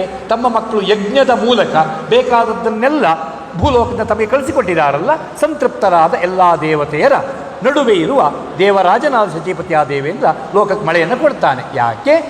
ಅವರು ಮಳೆಯನ್ನು ಕೊಟ್ಟರೆ ನಾವು ಬದುಕುವುದು. ಅವರು ಕೊಟ್ಟ ಮಳೆಯಿಂದ ಬೆಳೆ ಅವರಿಂದ ಸಿಗುವುದು ಅನುಗ್ರಹ, ಆ ಅನುಗ್ರಹದಿಂದ ಸಿಗುವುದು ಅವರಿಂದ ಮಳೆಯಿಂದ ಬೆಳೆಯಿಂದ ಜೀವಿಗಳೊಳಗೆ ಜೀವ ಕಳೆ. ಹಾಗಾದರೆ ಆ ಕೆಲಸವನ್ನು ಶಚೀದೇವೇಂದ್ರರು ಯಾಕೆ ಮಾಡ್ತಾರೆ ಗೊತ್ತಾ? ನನ್ನ ಮೇಲಿನ ಗೌರವದಿಂದ ಮತ್ತು ಭಯದಿಂದ ಆ ಕೆಲಸವನ್ನು ಮಾಡುತ್ತಾರೆ. ಹಾಗೆಯೇ ದಹತ್ಯಗ್ನಿ ಸ್ವಾಹಾಸುಧಾಪತಿಯಾದ ಅಗ್ನಿ ಪ್ರಜ್ವಲಿಸ್ತಾ ಇರ್ತಾರೆ. ಯಾರೇ ಮಕ್ಕಳು ಕುಂಡದಲ್ಲಿ ತನ್ನನ್ನು ಕೂರಿಸಿ ಹೋಮವನ್ನು ಮಾಡ್ತಾ ಇದ್ದರೆ ಅವರೂ ತೃಪ್ತರಾಗ್ತಾರೆ. ಅವರ ಜೊತೆಗೆ ಯಾವ್ಯಾವ ದೇವರಿಗೆ ಹವಿಸ್ಸನ್ನು ಕೊಟ್ಟು ಹೋಮಕ್ಕೆ ಬೇಕಾದಂಥ ದೇವತೆಯರ ಆಹಾರ, ತುಪ್ಪ, ಸಮಿಧ ಮತ್ತು ಪರಮಾನ್ನ ಮೊದಲಾದ ದೇವತೆಯರ ಮುಖ್ಯವಾದ ಆಹಾರ ತುಪ್ಪ, ಇದನ್ನೆಲ್ಲ ಕೊಟ್ಟು ಪೂಜೆಯನ್ನು ಮಾಡ್ತಾರೆ, ಹೋಮವನ್ನು ಮಾಡ್ತಾರಲ್ವ. ಇದರಿಂದ ಸಂತೃಪ್ತರಾದ ಸ್ವಾಹಾಧಾಪತಿಯಾದ ಅಗ್ನಿಯು ಎಲ್ಲ ದೇವತೆಯರ ಜೊತೆಗೆ ಸೇರಿ ಎಲ್ಲ ದೇವತೆಯರ ಜೊತೆಗೆ ಇದ್ದು ತನ್ನ ಮಕ್ಕಳಿಗೆ ಆರೋಗ್ಯವನ್ನು ಆಯುಷ್ಯವನ್ನು ಕೊಡ್ತಾನೆ. ಯಾಕೆ? ನನ್ನ ಮೇಲಿನ ಗೌರವದಿಂದ ಮತ್ತು ಭಯದಿಂದ. ಹಾಗಾದರೆ ಮಾತೆಲ್ಲಿ ಬಂದಿತ್ತು ಕೇಳಿದರೆ, ಎಲ್ಲ ದೇವತೆಯರು ಅವರವರ ಕಾರ್ಯವನ್ನು ಅಚ್ಚುಕಟ್ಟಾಗಿ ನಿರ್ವಹಿಸುವುದು ಪರಮಾತ್ಮನ ಕುರಿತಾದ ಗೌರವದಿಂದ ಮತ್ತು ಭಯದಿಂದ. ಹೆಚ್ಚೇಕೆ ಮೃತ್ಯುರ್ಧಾವತಿ ಪಂಚಮ ಇತಿ. ಲೋಕವನ್ನು ನಿಯಂತ್ರಿಸೋಳು ಒಬ್ಬಳು, ಇವಳಿಗೆ ಮೃತ್ಯುದೇವತೆ ಎಂಬುದಾಗಿ ಹೆಸರು. ಶ್ಯಾಮಲಾ ಯಮಧರ್ಮದೇವರ ಮಾತಿಗೆ ಬೆಲೆ ಕೊಟ್ಟು ತನ್ನ ಕಾರ್ಯವನ್ನು ಮಾಡ್ತಿರ್ತಾಳೆ. ಈ ಮೃತ್ಯುದೇವತೆಯೂ ಕೂಡ ಒಬ್ಬ ವ್ಯಕ್ತಿಯ ಜೀವನದಲ್ಲಿ ಶೈಶವವಾಯಿತು, ಬಾಲ್ಯವಾಯಿತು, ಯೌವನವಾಯಿತು, ವಾರ್ಧಕ್ಯವಾಯಿತು, 4 ಅವಸ್ಥೆಗಳಾಗ್ತಾ ಇದ್ದ ಹಾಗೆ 5ನೆಯದ್ದಾದ ಇಲ್ಲಿಂದ ಹೊರಡುವ ಅವಸ್ಥೆಯನ್ನು ಕೊಡಲಿಕ್ಕಾಗಿ ಮೃತ್ಯುದೇವತೆ ಓಡೋಡಿ ಬರ್ತಾಳಲ್ವಾ, ಈ ಮೂಲಕ ಲೋಕದ ನಿಯಂತ್ರಣವನ್ನು ಮಾಡ್ತಾಳಲ್ವಾ. ಯಾಕಾಗಿ? ಪರಮಾತ್ಮನಾದ ನನ್ನ ಕುರಿತಾದ ಗೌರವದಿಂದ ಮತ್ತು ಭಯದಿಂದ. ಅಮ್ಮ ನಿನಗೆ ಯಾಕೆ ಈ ವಿಚಾರವನ್ನು ಹೇಳಿದೆ ಕೇಳಿದರೆ, ಇಷ್ಟು ವಿಚಾರಗಳನ್ನು ತಿಳಿದುಕೊಂಡ್ರೆ ಪರಮಾತ್ಮನ ಕುರಿತಾದ ಅರ್ಥಾತ್ ಎಲ್ಲ ದೇವರ ಕುರಿತಾದ ಗೌರವ ಮತ್ತು ಭಯ ಹುಟ್ಟುತ್ತದೆ. ಆ ಗೌರವ ಭಯ ಎನ್ನುವುದು ಮೂಡಿದಾಗಲೇ ಭಕ್ತಿಯ ಉತ್ಪತ್ತಿಯಾಗುವುದು. ಇಷ್ಟನ್ನು ಹೇಳಿದರು. ಇನ್ನು ನಾವೇನು ತಿಳ್ಕೊಳ್ಬೇಕು ಅಂದರೆ, ಅಲ್ಲಿಗೆ ದೇವರ ಕುರಿತಾದ ಗೌರವವೂ ಬೇಕು, ಭಯವೂ ಬೇಕು. ಅದಿದ್ದಾಗ ಭಕ್ತಿ ಹುಟ್ಟುತ್ತದೆ. ಅದನ್ನು ಸಾಧನಾ ಪಂಚಕದಲ್ಲಿ ಕಾಣ್ತೇವೆ. ಆ ಭಕ್ತಿ ಹುಟ್ಟಬೇಕಿದ್ರೆ ಮೊದಲು ದೇವತಾ ಸ್ವರೂಪದ ಪರಿಕಲ್ಪನೆ ಎನ್ನುವಂಥದ್ದು ನಮಗೆ ಬೇಕು. ಜ್ಞಾನಿಗಳೆಲ್ಲರೂ ದೇವರ ಬಗ್ಗೆ ತಿಳ್ಕೊಂಡವರು ಇರ್ತಾರೆ. ಈಗ ದೇವರ ಭಕ್ತರ ಒಂದು ಗುಂಪು ಒಂದು ಕುತೂಹಲಕ್ಕೊಳಗಾಯಿತು. ಗುಂಪಿನಲ್ಲಿರುವ ಎಲ್ಲರಿಗೂ ಕುತೂಹಲ ಬಂದಿತ್ತು. ಏನು ಕೇಳಿದ್ರೆ, ಈ ದೇವರ ಸಂಖ್ಯೆ ಒಟ್ಟು ಎಷ್ಟು ಅಂತ. ಏಕೆಂದರೆ ಕೆಲವರು ಹೇಳಿದರು ದೇವರೊಬ್ಬನೇ ನಾಮ ಹಲವು ಅಲ್ವಾ. ಕೆಲವರು ಹೇಳಿದರು ಒಬ್ಬಳೇ ಇರುವ ಆದಿಪರಾಶಕ್ತಿ, ತ್ರಿಶಕ್ತಿ ರೂಪದಲ್ಲಿ 3 ತಾಯಿಯರಾದರು, ಅವರೇ ತ್ರಿಮೂರ್ತಿಗಳನ್ನು ಸೃಷ್ಟಿ ಮಾಡಿದರು, ಒಂದಿದ್ದದ್ದು 3 ಆದರು. ಅನಂತರ ನಮ್ಮ ಋಗ್ವೇದ ಹೇಳ್ತಾ ಇದೆ, ಏನು ಹೇಳ್ತಾ ಇದೆ ಕೇಳಿದರೆ, ಅಷ್ಟವಸುಗಳು 8, ಏಕಾದಶ ರುದ್ರರು 11, ದ್ವಾದಶಾದಿತ್ಯರು 12, ಅಶ್ವಿನಿ ದೇವತೆಯರು, ಹೀಗೆ 33 ದೇವತೆಯರಿದ್ದಾರೆ ಎಂಬುದಾಗಿ ಹೇಳ್ತಾ ಇದೆ. ಯಾವುದು? ಋಗ್ವೇದ. ಆದರೆ ಇವತ್ತು ನಾವು ಕುಳಿತಿದ್ದೇವೆ, ನಮ್ಮ ಮನಸ್ಸಲ್ಲುಂಟೇನು? ಭಕ್ತ ಕೋಟಿ, ಭಕ್ತರ ಸಮೂಹ ಎಲ್ಲಿಗೆ ಬಂದು ತಲುಪಿದೆ ಕೇಳಿದರೆ 33 ಕೋಟಿ ದೇವತೆಯರಿದ್ದಾರೆ ಎಂಬಲ್ಲಿ ಬಂದು ತಲುಪಿದೆ. ಅದಕ್ಕೆ ಕುತೂಹಲ ಬಂದದ್ದು. ಅದಕ್ಕೆ ಕುತೂಹಲ ಬಂದದ್ದೇನು ಅಲ್ಲ, 33 ಕೋಟಿ ಇದು ಹೌದಾ? ಸುಮ್ಮನೆ ಉತ್ಪ್ರೇಕ್ಷೆಗೆ ಹೇಳಿದ್ದ? ಹಾಗಾದರೆ ದೇವರ ಸಂಖ್ಯೆ ಇಷ್ಟೇ ಎಂಬುದಾಗಿ ತಿಳಿಲಿಕ್ಕೆ ಆಗುತ್ತದ ಎಂಬುದಾಗಿ ಯೋಚಿಸಿದ ಕುತೂಹಲಕ್ಕೊಳಗಾದ ಒಂದು ಗುಂಪು, ಭಕ್ತರ ಗುಂಪು ಇದ್ರ ಬಗ್ಗೆ ತಿಳ್ಕೊಳ್ಳಿಕ್ಕಾಗಿ ಊರಿಂದ ಊರಿಗೆ ಬರ್ತಾ ಇದೆ. ದೇವರ ಬಗ್ಗೆ ಚೆನ್ನಾಗಿ ತಿಳಿಸಿಕೊಡೋರೊಬ್ಬರು ಶ್ರೀ ಶಂಕರಾಚಾರ್ಯರಂಥವರು, ಶಾರದಾ ಮಾತೆ ಪತಿಯಾದ ರಾಮಕೃಷ್ಣ ಪರಮಹಂಸರು, ಸ್ವಾಮಿ ವಿವೇಕಾನಂದ ಗುರುವರರು, ಅರ್ಥಾತ್ ಶಾರದಾ ಮಾತೆ ರಾಮಕೃಷ್ಣ ಪರಮಹಂಸರು, ಸ್ವಾಮಿ ವಿವೇಕಾನಂದರು, ಇಂಥವರು ಒಬ್ಬರಿದ್ದು. ಅವರೇ ಅಲ್ಲ, ಯಾಕೆ? ಕನ್ನಡ ಭಾಷೆಯಲ್ಲಿ ಮಾತನಾಡುವಂಥ ಮಹಾತ್ಮರು. ಆದ್ದರಿಂದ ಇಷ್ಟು ಪೀಠಿಗೆ ಬೇಕು. ಅವರ ಸಮೀಪಕ್ಕೆ ಬಂದು ಉದ್ದಕ್ಕೆ ನಮಸ್ಕಾರನ ಮಾಡಿತ್ತು ಈ ಸಮೂಹ. ಅಭಯಸ್ತವನ್ನು ತೋರಿದ್ರು, ನಗುತ್ತಾ ಎದ್ದು ನಿಂತು ಕುಳಿತುಕೊಳ್ಳಿ ಹೇಳಿದರು. ಗುರುಗಳೇ, ಒಂದು ವಿಚಾರನ ಕೇಳಲಿಕ್ಕೆ ಬಂದರು. ಏನು? ದೇವರ ಸಂಖ್ಯೆ ಇಷ್ಟೇ ಎಂಬುದಾಗಿ ಹೇಳಲಿಕ್ಕೆ ಆಗ್ತದಾ? ಅಂದರೆ ದೇವರು ಒಟ್ಟು ಇಷ್ಟು ಎಂಬುದಾಗಿ ಏನಾದರೂ ನಿಖರವಾಗಿ ಹೇಳಲಿಕ್ಕೆ ಆಗ್ತದ ಗುರುಗಳೇ? ಇದೊಂದು ಕುತೂಹಲ ನಮಗೆ ಮೂಡಿದೆ ಎನ್ನುವಾಗ ನಗುತ್ತಿರುವ ಗುರುವರಿಯರು ಹೇಳ್ತಾರೆ, ಓಹೋ, ದೇವರ ಸಂಖ್ಯೆ ತಿಳ್ಕೊಳ್ಳಿಕ್ಕೆ ಬಂದ್ರಾ? ದೇವರು ಎಷ್ಟು ತಿಳ್ಕೊಳ್ಬೇಕಾ? ತಿಳ್ಕೊಳ್ಳಿಕ್ಕಾಗ್ತದೆ. ಎಲ್ಲರೂ ಕೇಳಿ ಕಿವಿಗೊಟ್ಟು ಕೇಳಿ ಹೇಳುತ್ತೇವೆ. ಯಾರಾದರೂ ಬರೆದುಕೊಳ್ಬೇಕು ಹೇಳಿ ಆದರೆ ಬರೆದುಕೊಂಡು ಇಟ್ಕೊಳ್ಬೇಕು ಹೇಳಿ ಆದರೆ ಅಂಥವರು ಬರೆಯಲಿಕ್ಕೂ ಮುಂದಾಗಬಹುದು, ನಮ್ಮ ಆಕ್ಷೇಪ ಇಲ್ಲ. ಎಲ್ಲರೂ ಕಿವಿಗೊಟ್ಟು ಕೇಳಿ ಹೇಳ್ತೇವೆ ಎಂಬುದಾಗಿ ಹೇಳಿದ ಗುರುವರು ಹೇಳ್ತಾರೆ. ಏನು ಹೇಳ್ತಾರೆ? ದೇವರ ಸಂಖ್ಯೆಯನ್ನು ಕೊಡ್ಲಿಕ್ಕೆ ಹೊರಟರು. ಎಲ್ಲರೂ ಕೇಳಿರಿ, ದೇವರು ಒಟ್ಟು 1001 ಲೆಕ್ಕವನ್ನು ಕೊಟ್ಟಾಯ್ತು. ಆಶ್ಚರ್ಯವಾಯಿತು ಎಲ್ಲರಿಗೂ ಆಶ್ಚರ್ಯವಾಯಿತು. ಅದರಲ್ಲಿ ಒಬ್ಬರು ಎಲ್ಲರ ಪ್ರತಿನಿಧಿಯಾಗಿ ಪುನಃ ನಮಸ್ಕಾರವನ್ನು ಮಾಡಿ ಎದ್ದು ನಿಂತು ಕೇಳ್ತಾರೆ, ಪೂಜ್ಯರೇ, ಕೈ ಮುಗಿದುಕೊಂಡೇ ಕೇಳ್ತಾರೆ, ಪೂಜ್ಯರೇ, ಏನಿಷ್ಟು ನಿಖರವಾಗಿ ಹೇಳ್ತಾ ಇದ್ದೀರಿ? ನೀವು 100ಕ್ಕೆ ನಿಲ್ಲಿಸಲೂ ಇಲ್ಲ, 102ಕ್ಕೆ ಏರಿಸಲೂ ಇಲ್ಲ. ದೇವರು ಒಟ್ಟು ಕ್ಷಮಿಸಿ, ನೀವು 1000ಕ್ಕೆ ನಿಲ್ಲಿಸಲೂ ಇಲ್ಲ, 1002ಕ್ಕೆ ಏರಿಸಲೂ ಇಲ್ಲ. ತಾವು ನಿಖರವಾಗಿ ದೇವರು ಒಟ್ಟು 1001 ಮಾತ್ರ ಹೇಳ್ತಿದ್ದೀರಲ್ಲ, ಈ ರೀತಿ ದೃಢವಾಗಿ ಹೇಳಲಿಕ್ಕೆ ಹೇಗೆ ಸಾಧ್ಯವಾಗ್ತಾ ಇದೆ ಗುರುಗಳೇ ತಮಗೆ ಅನ್ನುವಾಗ, ಹೇಗೆ ಸಾಧ್ಯವಾಯಿತು ಗುರೂಜಿಯವರು ಹೇಳುವಾಗ ಗುರುಗಳು ಹೇಳ್ತಾರೆ, ಸಾಧ್ಯವಾಯಿತು, ನನಗಲ್ಲ ಎಲ್ಲರಿಗೂ ಸಾಧ್ಯವಾಗಬೇಕು, ಆಗ್ತದೆ. ಇನ್ನೊಂದು ಬಾರಿ ಹೇಳ್ತೇನೆ ಕೇಳಿ, ದೇವರು ಒಟ್ಟು 1001. ಇನ್ನೊಂದು ಬಾರಿ ಹೇಳ್ತೇನೆ, ದೇವರು ಒಟ್ಟು 1001. ಗುರುಗಳು ಹೇಳಿದ್ರು ದೇವರು ಒಟ್ಟು 1001. ದೇವರು ಒಟ್ಟು 1001 ಅಂದರೆ ದೇವರು ಒಟ್ಟು ಸಾವು ಇರದ 1001. ದೇವತಾ ಶಕ್ತಿ ಅಂದರೆ ಇಂಥ ಒಂದು ಅಮರ ಶಕ್ತಿ. ಈ ಪರಿಕಲ್ಪನೆಯನ್ನು ಇಟ್ಟುಕೊಂಡು ದೇವರ ಭಕ್ತಿ ನಮ್ಮಲ್ಲಿ ಹುಟ್ಟಲಿ ಎಂಬುದಾಗಿ ದೇವರಲ್ಲಿ ಬೇಡಬೇಕು. ಹುಟ್ಟಿದ ಭಕ್ತಿ ಬೆಳೆಯಲಿ ಎಂಬುದಾಗಿಯೂ ಬೇಡಬೇಕು. ಇಂಥ ಭಕ್ತಿ ಹುಟ್ಟಬೇಕಿದ್ರೆ ಇದಕ್ಕೆ ಬೇಕಾಗುವುದು ಸತ್ಸಂಗ. ಒಂದು ಭಕ್ತಿ, ಇದಕ್ಕೆ ಬೇಕಾಗುವುದು ಸತ್ಸಂಗ.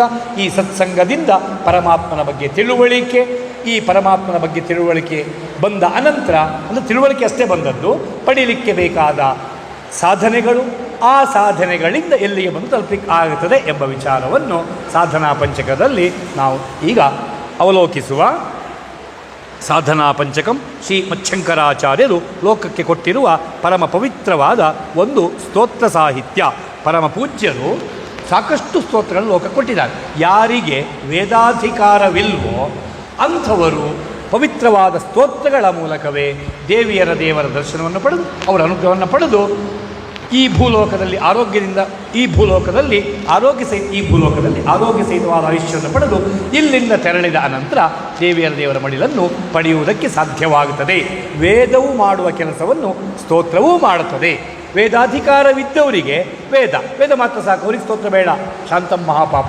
ವೇದಾಧಿಕಾರವಿದ್ದವರಿಗೆ ವೇದವೂ ಬೇಕು, ಸ್ತೋತ್ರವೂ ಬೇಕು. ವೇದಾಧಿಕಾರವಿಲ್ಲದವರಿಗೆ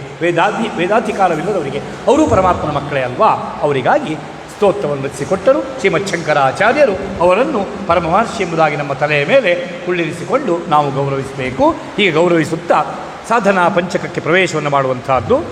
ಮೊದಲನೆಯ ಸಾಧನಾ ಪಂಚಕ ವೇದೋ ನಿತ್ಯಮಥೀಯತಾಂ ತದುದಿತಂ ಕರ್ಮಸ್ವನುಷ್ಠೀಯತಾಂ ತೇನೇಶಸ್ಯ ವಿಧೀಯತಾಮಪಚಿತಿ ಕಾಮ್ಯೇ ಮತಿಸ್ತ್ಯಜ್ಯತಾಂ ಪಾಪೌಘಃ ಪರಿಧೂಯತಾಂ ಭವಸುಖೇ ದೋಷೋನುಸಂಧೀಯತಾಂ ಆತ್ಮೇಚ್ಛಾ ವ್ಯವಸೀಯತಾಂ ನಿಜಗೃಹಾತ್ ತೂರ್ಣಂ ವಿನಿರ್ಗಮ್ಯತಾಂ. ಆಚಾರ್ಯರು ಹೀಗೆ ಸಾಧನಾ ಪಂಚಕವನ್ನು ನಮಗೆ ತಿಳಿಸಿಕೊಡುತ್ತಾ ಹೇಳುತ್ತಾರೆ. ಪ್ರಾರಂಭದಲ್ಲಿ ಹೇಳಿದರು, ವೇದೋ ನಿತ್ಯಮಧೀಯತಾಂ ತದುದಿತಂ ಕರ್ಮ ಅನುಷ್ಠೀಯತಾಂ. ವೇದವು ದಿವಸವೂ ಓದಲ್ಪಡದು. ಯಾರು ವೇದಾಧಿಕಾರವಿದ್ದವರು ನಿರಂತರವಾಗಿ ವೇದ ಪಾರಾಯಣವನ್ನು ಮಾಡಬೇಕು. ವೇದವೆಂದರೇನು ಎಂಬ ಪ್ರಶ್ನೆ, ಅದಕ್ಕೆ ನಮಗೆ ಸಂಕ್ಷಿಪ್ತವಾಗಿ ಒಂದು ವಾಕ್ಯದಲ್ಲಿ ಆಗ ಉತ್ತರ ಸಿಕ್ಕಿತ್ತು. ಆ ಭಗವಂತನ ಶ್ವಾಸೋಚ್ಛ್ವಾಸವೇ ವೇದವು ಎಂಬುದಾಗಿ ಆಗಷ್ಟೇ ಪರಮಾತ್ಮನ ಬಗ್ಗೆ ಗೌರವ ಭಯ ಬೇಕು ಹೇಳುವಾಗ ಹೇಳಿದ್ದುಂಟು ಅಲ್ವೇ, ಉಪನಿಷತ್ತಿನ ವಿಚಾರ ಹೇಳುವಾಗ ಹೇಳಿದ್ದುಂಟು. ಹಾಗಾದರೆ ವೇದವೆಂದರೆ ಏನು? ಪರಮಾತ್ಮನ ಶ್ವಾಸೋಚ್ಛ್ವಾಸ. ಅದು ಭೂಮಿಗೆ ಬಂದದ್ದು ಹೇಗೆ? ಅವರು ಕಳಿಸಿಕೊಟ್ಟದ್ರಿಂದ. ಯಾರ ಮೂಲಕ ನಮಗೆ ವೇದ ಸಿಕ್ಕುವ ಹಾಗೆ ಆ ಪರಮಾತ್ಮನ ಅನುಗ್ರಹಿಸಿದ್ದು, ಲಕ್ಷ್ಮೀನಾರಾಯಣ ದೇವಿಯವರು ಅನುಗ್ರಹಿಸಿದ್ದು ಕೇಳಿದೆ. ಋಷಿಗಳೆಂಬ ಪವಿತ್ರವಾದ ಒಂದು ಪರಂಪರೆ, ಋಷಿ ಪರಂಪರೆಯ ಮೂಲಕ ಮಂತ್ರವು ಭೂಮಿಗೆ ಬರುವ ಹಾಗೆ ಲಕ್ಷ್ಮೀನಾರಾಯಣ ದೇವರು ಕರುಣೆಯನ್ನು ತೋರಿದ್ದು. ಹಾಗಾದರೆ ಕೆಲವು ಋಷಿವರೇಣ್ಯರು ಸ್ವರ್ಗವನ್ನು ಪಡೆಯಲಿಕ್ಕಾಗಿ ತಪಸ್ಸಿಗೆ ಕುಳಿತಿದ್ದರು. ಕೆಲವು ಋಷಿವರೇಣ್ಯರು ಸ್ವರ್ಗದಾಚೆ ಅಪವರ್ಗವನ್ನು ಪಡೆಯಲಿಕ್ಕೆ, ಮೋಕ್ಷವನ್ನು ಪಡೆಯಲಿಕ್ಕೆ ತಪಸ್ಸಿಗೆ ಕುಳಿತಿದ್ದರು. ಹೀಗೆ ಸ್ವರ್ಗಾಪವರ್ಗಾಪೇಕ್ಷಿಗಳಾದ ಋಷಿಗಳೆಲ್ಲರೂ ಭಗವಂತನಲ್ಲಿ ಮನಸ್ಸನ್ನು ಇಟ್ಟು, ಓಂಕಾರ ಸ್ವರೂಪಿಯಾದ ಪರಮಾತ್ಮನಲ್ಲಿ ಮನಸ್ಸನ್ನು ಇಟ್ಟು ಪವಿತ್ರವಾದ ತಪಸ್ಸನ್ನು ಮಾಡುತ್ತಿರುವ ಹೊತ್ತಿಗೆ ಇವರಿಗೇ ತಿಳಿಯದ ಹಾಗೆ ಇವರ ಮನೋಮಂಡಲದಲ್ಲಿ ಹುಟ್ಟಿ ಇವರ ಬಾಯಿಯಿಂದ ಹೊರಹೊಮ್ಮಿರುವ ದಿವ್ಯಾಕ್ಷರಗಳೇ ಯಾವುವೇ? ಈ ದಿವ್ಯಾಕ್ಷರಗಳ ಸಮೂಹವೇ ವೇದ. ಈ ವೇದದಲ್ಲಿರುವ ಒಂದೊಂದು ಋಕ್ಕಿಗೂ ಮಂತ್ರ ಹೇಳ್ತೇವೆ. ಯಾಕಂದರೆ ಮನನಾತ್ ತ್ರಾಯತೆ ಇತಿ ಮಂತ್ರ. ಯಾವುದನ್ನು ನಾವು ಮತ್ತೆ ಮತ್ತೆ ಹೇಳಿಕೊಂಡ್ರೆ ಆ ದೇವಿಯರ ಆ ಒಂದೊಂದು ಋಕ್ಕಿಗೆ ಒಬ್ಬೊಬ್ಬರು ದೇವತೆಯರಿರ್ತಾರೆ. ಆಯಾಯ ಒಂದೊಂದು ಋಕ್ಕನ್ನು ಹೇಳುವಾಗ ಆಯಾಯ ದೇವರ ಅನುಗ್ರಹ ಸಿಗ್ತದೆ. ಅದರಿಂದ ನಮ್ಮ ರಕ್ಷಣೆ ಆಗ್ತದೆ. ಹಾಗಾದರೆ ಮತ್ತೆ ಮತ್ತೆ ಹೇಳಿಕೊಳ್ಳುವುದರಿಂದ ಯಾವುದು ರಕ್ಷಣೆಯನ್ನು ಮಾಡುತ್ತದೋ ಅದು ಮಂತ್ರ. ಮನನಂ ಮತ್ತೆ ಮತ್ತೆ ಹೇಳಿಕೊಳ್ಳುವುದು, ತ್ರಾಯತೆಯನ್ನು ರಕ್ಷಿಸ್ತದೆ. ಅದಕ್ಕೆ ಮನುತ್ರಹ, ಮನನ ಮಾಡುವಂಥ ತ್ರಹ ಅನ್ನು ರಕ್ಷಿಸುವಂತಹದ್ದು ಮನನ ತ್ರಾಯತೆ ಇತಿ ಮಂತ್ರ. ಇಂಥ ಮಂತ್ರಗಳ ಸಮೂಹವೇ ವೇದ. ವೇದವನ್ನು ಯಾವಾಗಲೂ ಓದಬೇಕು ಹೇಳಿದೆ. ಆ ವೇದವನ್ನು ಓದುತ್ತಾ ಇರಿ ಎಂದು. ಆದರೆ ವೇದಾಧಿಕಾರಿಗಳು ವೇದವನ್ನು ಓದ್ತಾ ಇರಬೇಕಲ್ವೇ? ಓದುತ್ತಾ ಇದ್ದರೆ ಸಾಲದು. ತದುದಿತಂ ಕರ್ಮಸ್ವನುಷ್ಠೀಯತಾಂ. ವೇದವನ್ನು ಓದುತ್ತಿರುವ ಎಲ್ಲ ಶ್ರೋತ್ರಿಯರು ವೇದಗಳು ಏನನ್ನು ತಿಳಿಸಿಕೊಡುತ್ತವೆ ಇಂಥ ವೇದೋಕ್ತ ಕರ್ಮಗಳನ್ನು ಆಚರಿಸಬೇಕು. ಈಗ ನಾವು ಇನ್ನೊಂದು ವಿಷಯವನ್ನು ಸೇರಿಸಬೇಕು. ಏನು? ವೇದಾಧಿಕಾರವಿರುವವರು ವೇದ ಪಾರಾಯಣವನ್ನು ಮಾಡಬೇಕು. ಮತ್ತು ಆಚಾರ್ಯ ಶಂಕರರು ಹೇಳಿದ ಹಾಗೆ ವೇದದಲ್ಲಿ ಹೇಳಿದ ಕರ್ಮಗಳನ್ನು ಆಚರಿಸಬೇಕು. ಸೇರಿಸಬೇಕಾದ ವಿಷಯವೇನು? ವೇದಾಧಿಕಾರವಿಲ್ಲದವರು ವೇದ ಪಾರಾಯಣವನ್ನು ಮಾಡಲಿಕ್ಕೆ ಅಧಿಕಾರವಿಲ್ಲದಿದ್ದರೂ ವೇದದಲ್ಲಿ ಹೇಳಿದ ಹಾಗೆ ನಡೆದುಕೊಳ್ಳಲಿಕ್ಕೆ ಅಧಿಕಾರ ಉಂಟು ಅಲ್ಲ. ವೇದದಲ್ಲಿ ಹೇಳಿದ ಹಾಗೆ ನಡೆದುಕೊಳ್ಳುವುದು ಎಲ್ಲವರಿಗೂ ಸಂಬಂಧಪಟ್ಟ ವಿಚಾರ. ಹಾಗಾಗಿ ಇದು ಮಾನವ ಸಾಮಾನ್ಯರಿಗೆ ಬೇಕಾದ ವಿಷಯ. ಏನು? ವೇದೋಕ್ತವಾದ ಕರ್ಮಗಳನ್ನೇ ಆಚರಿಸುವಂತಹದ್ದು.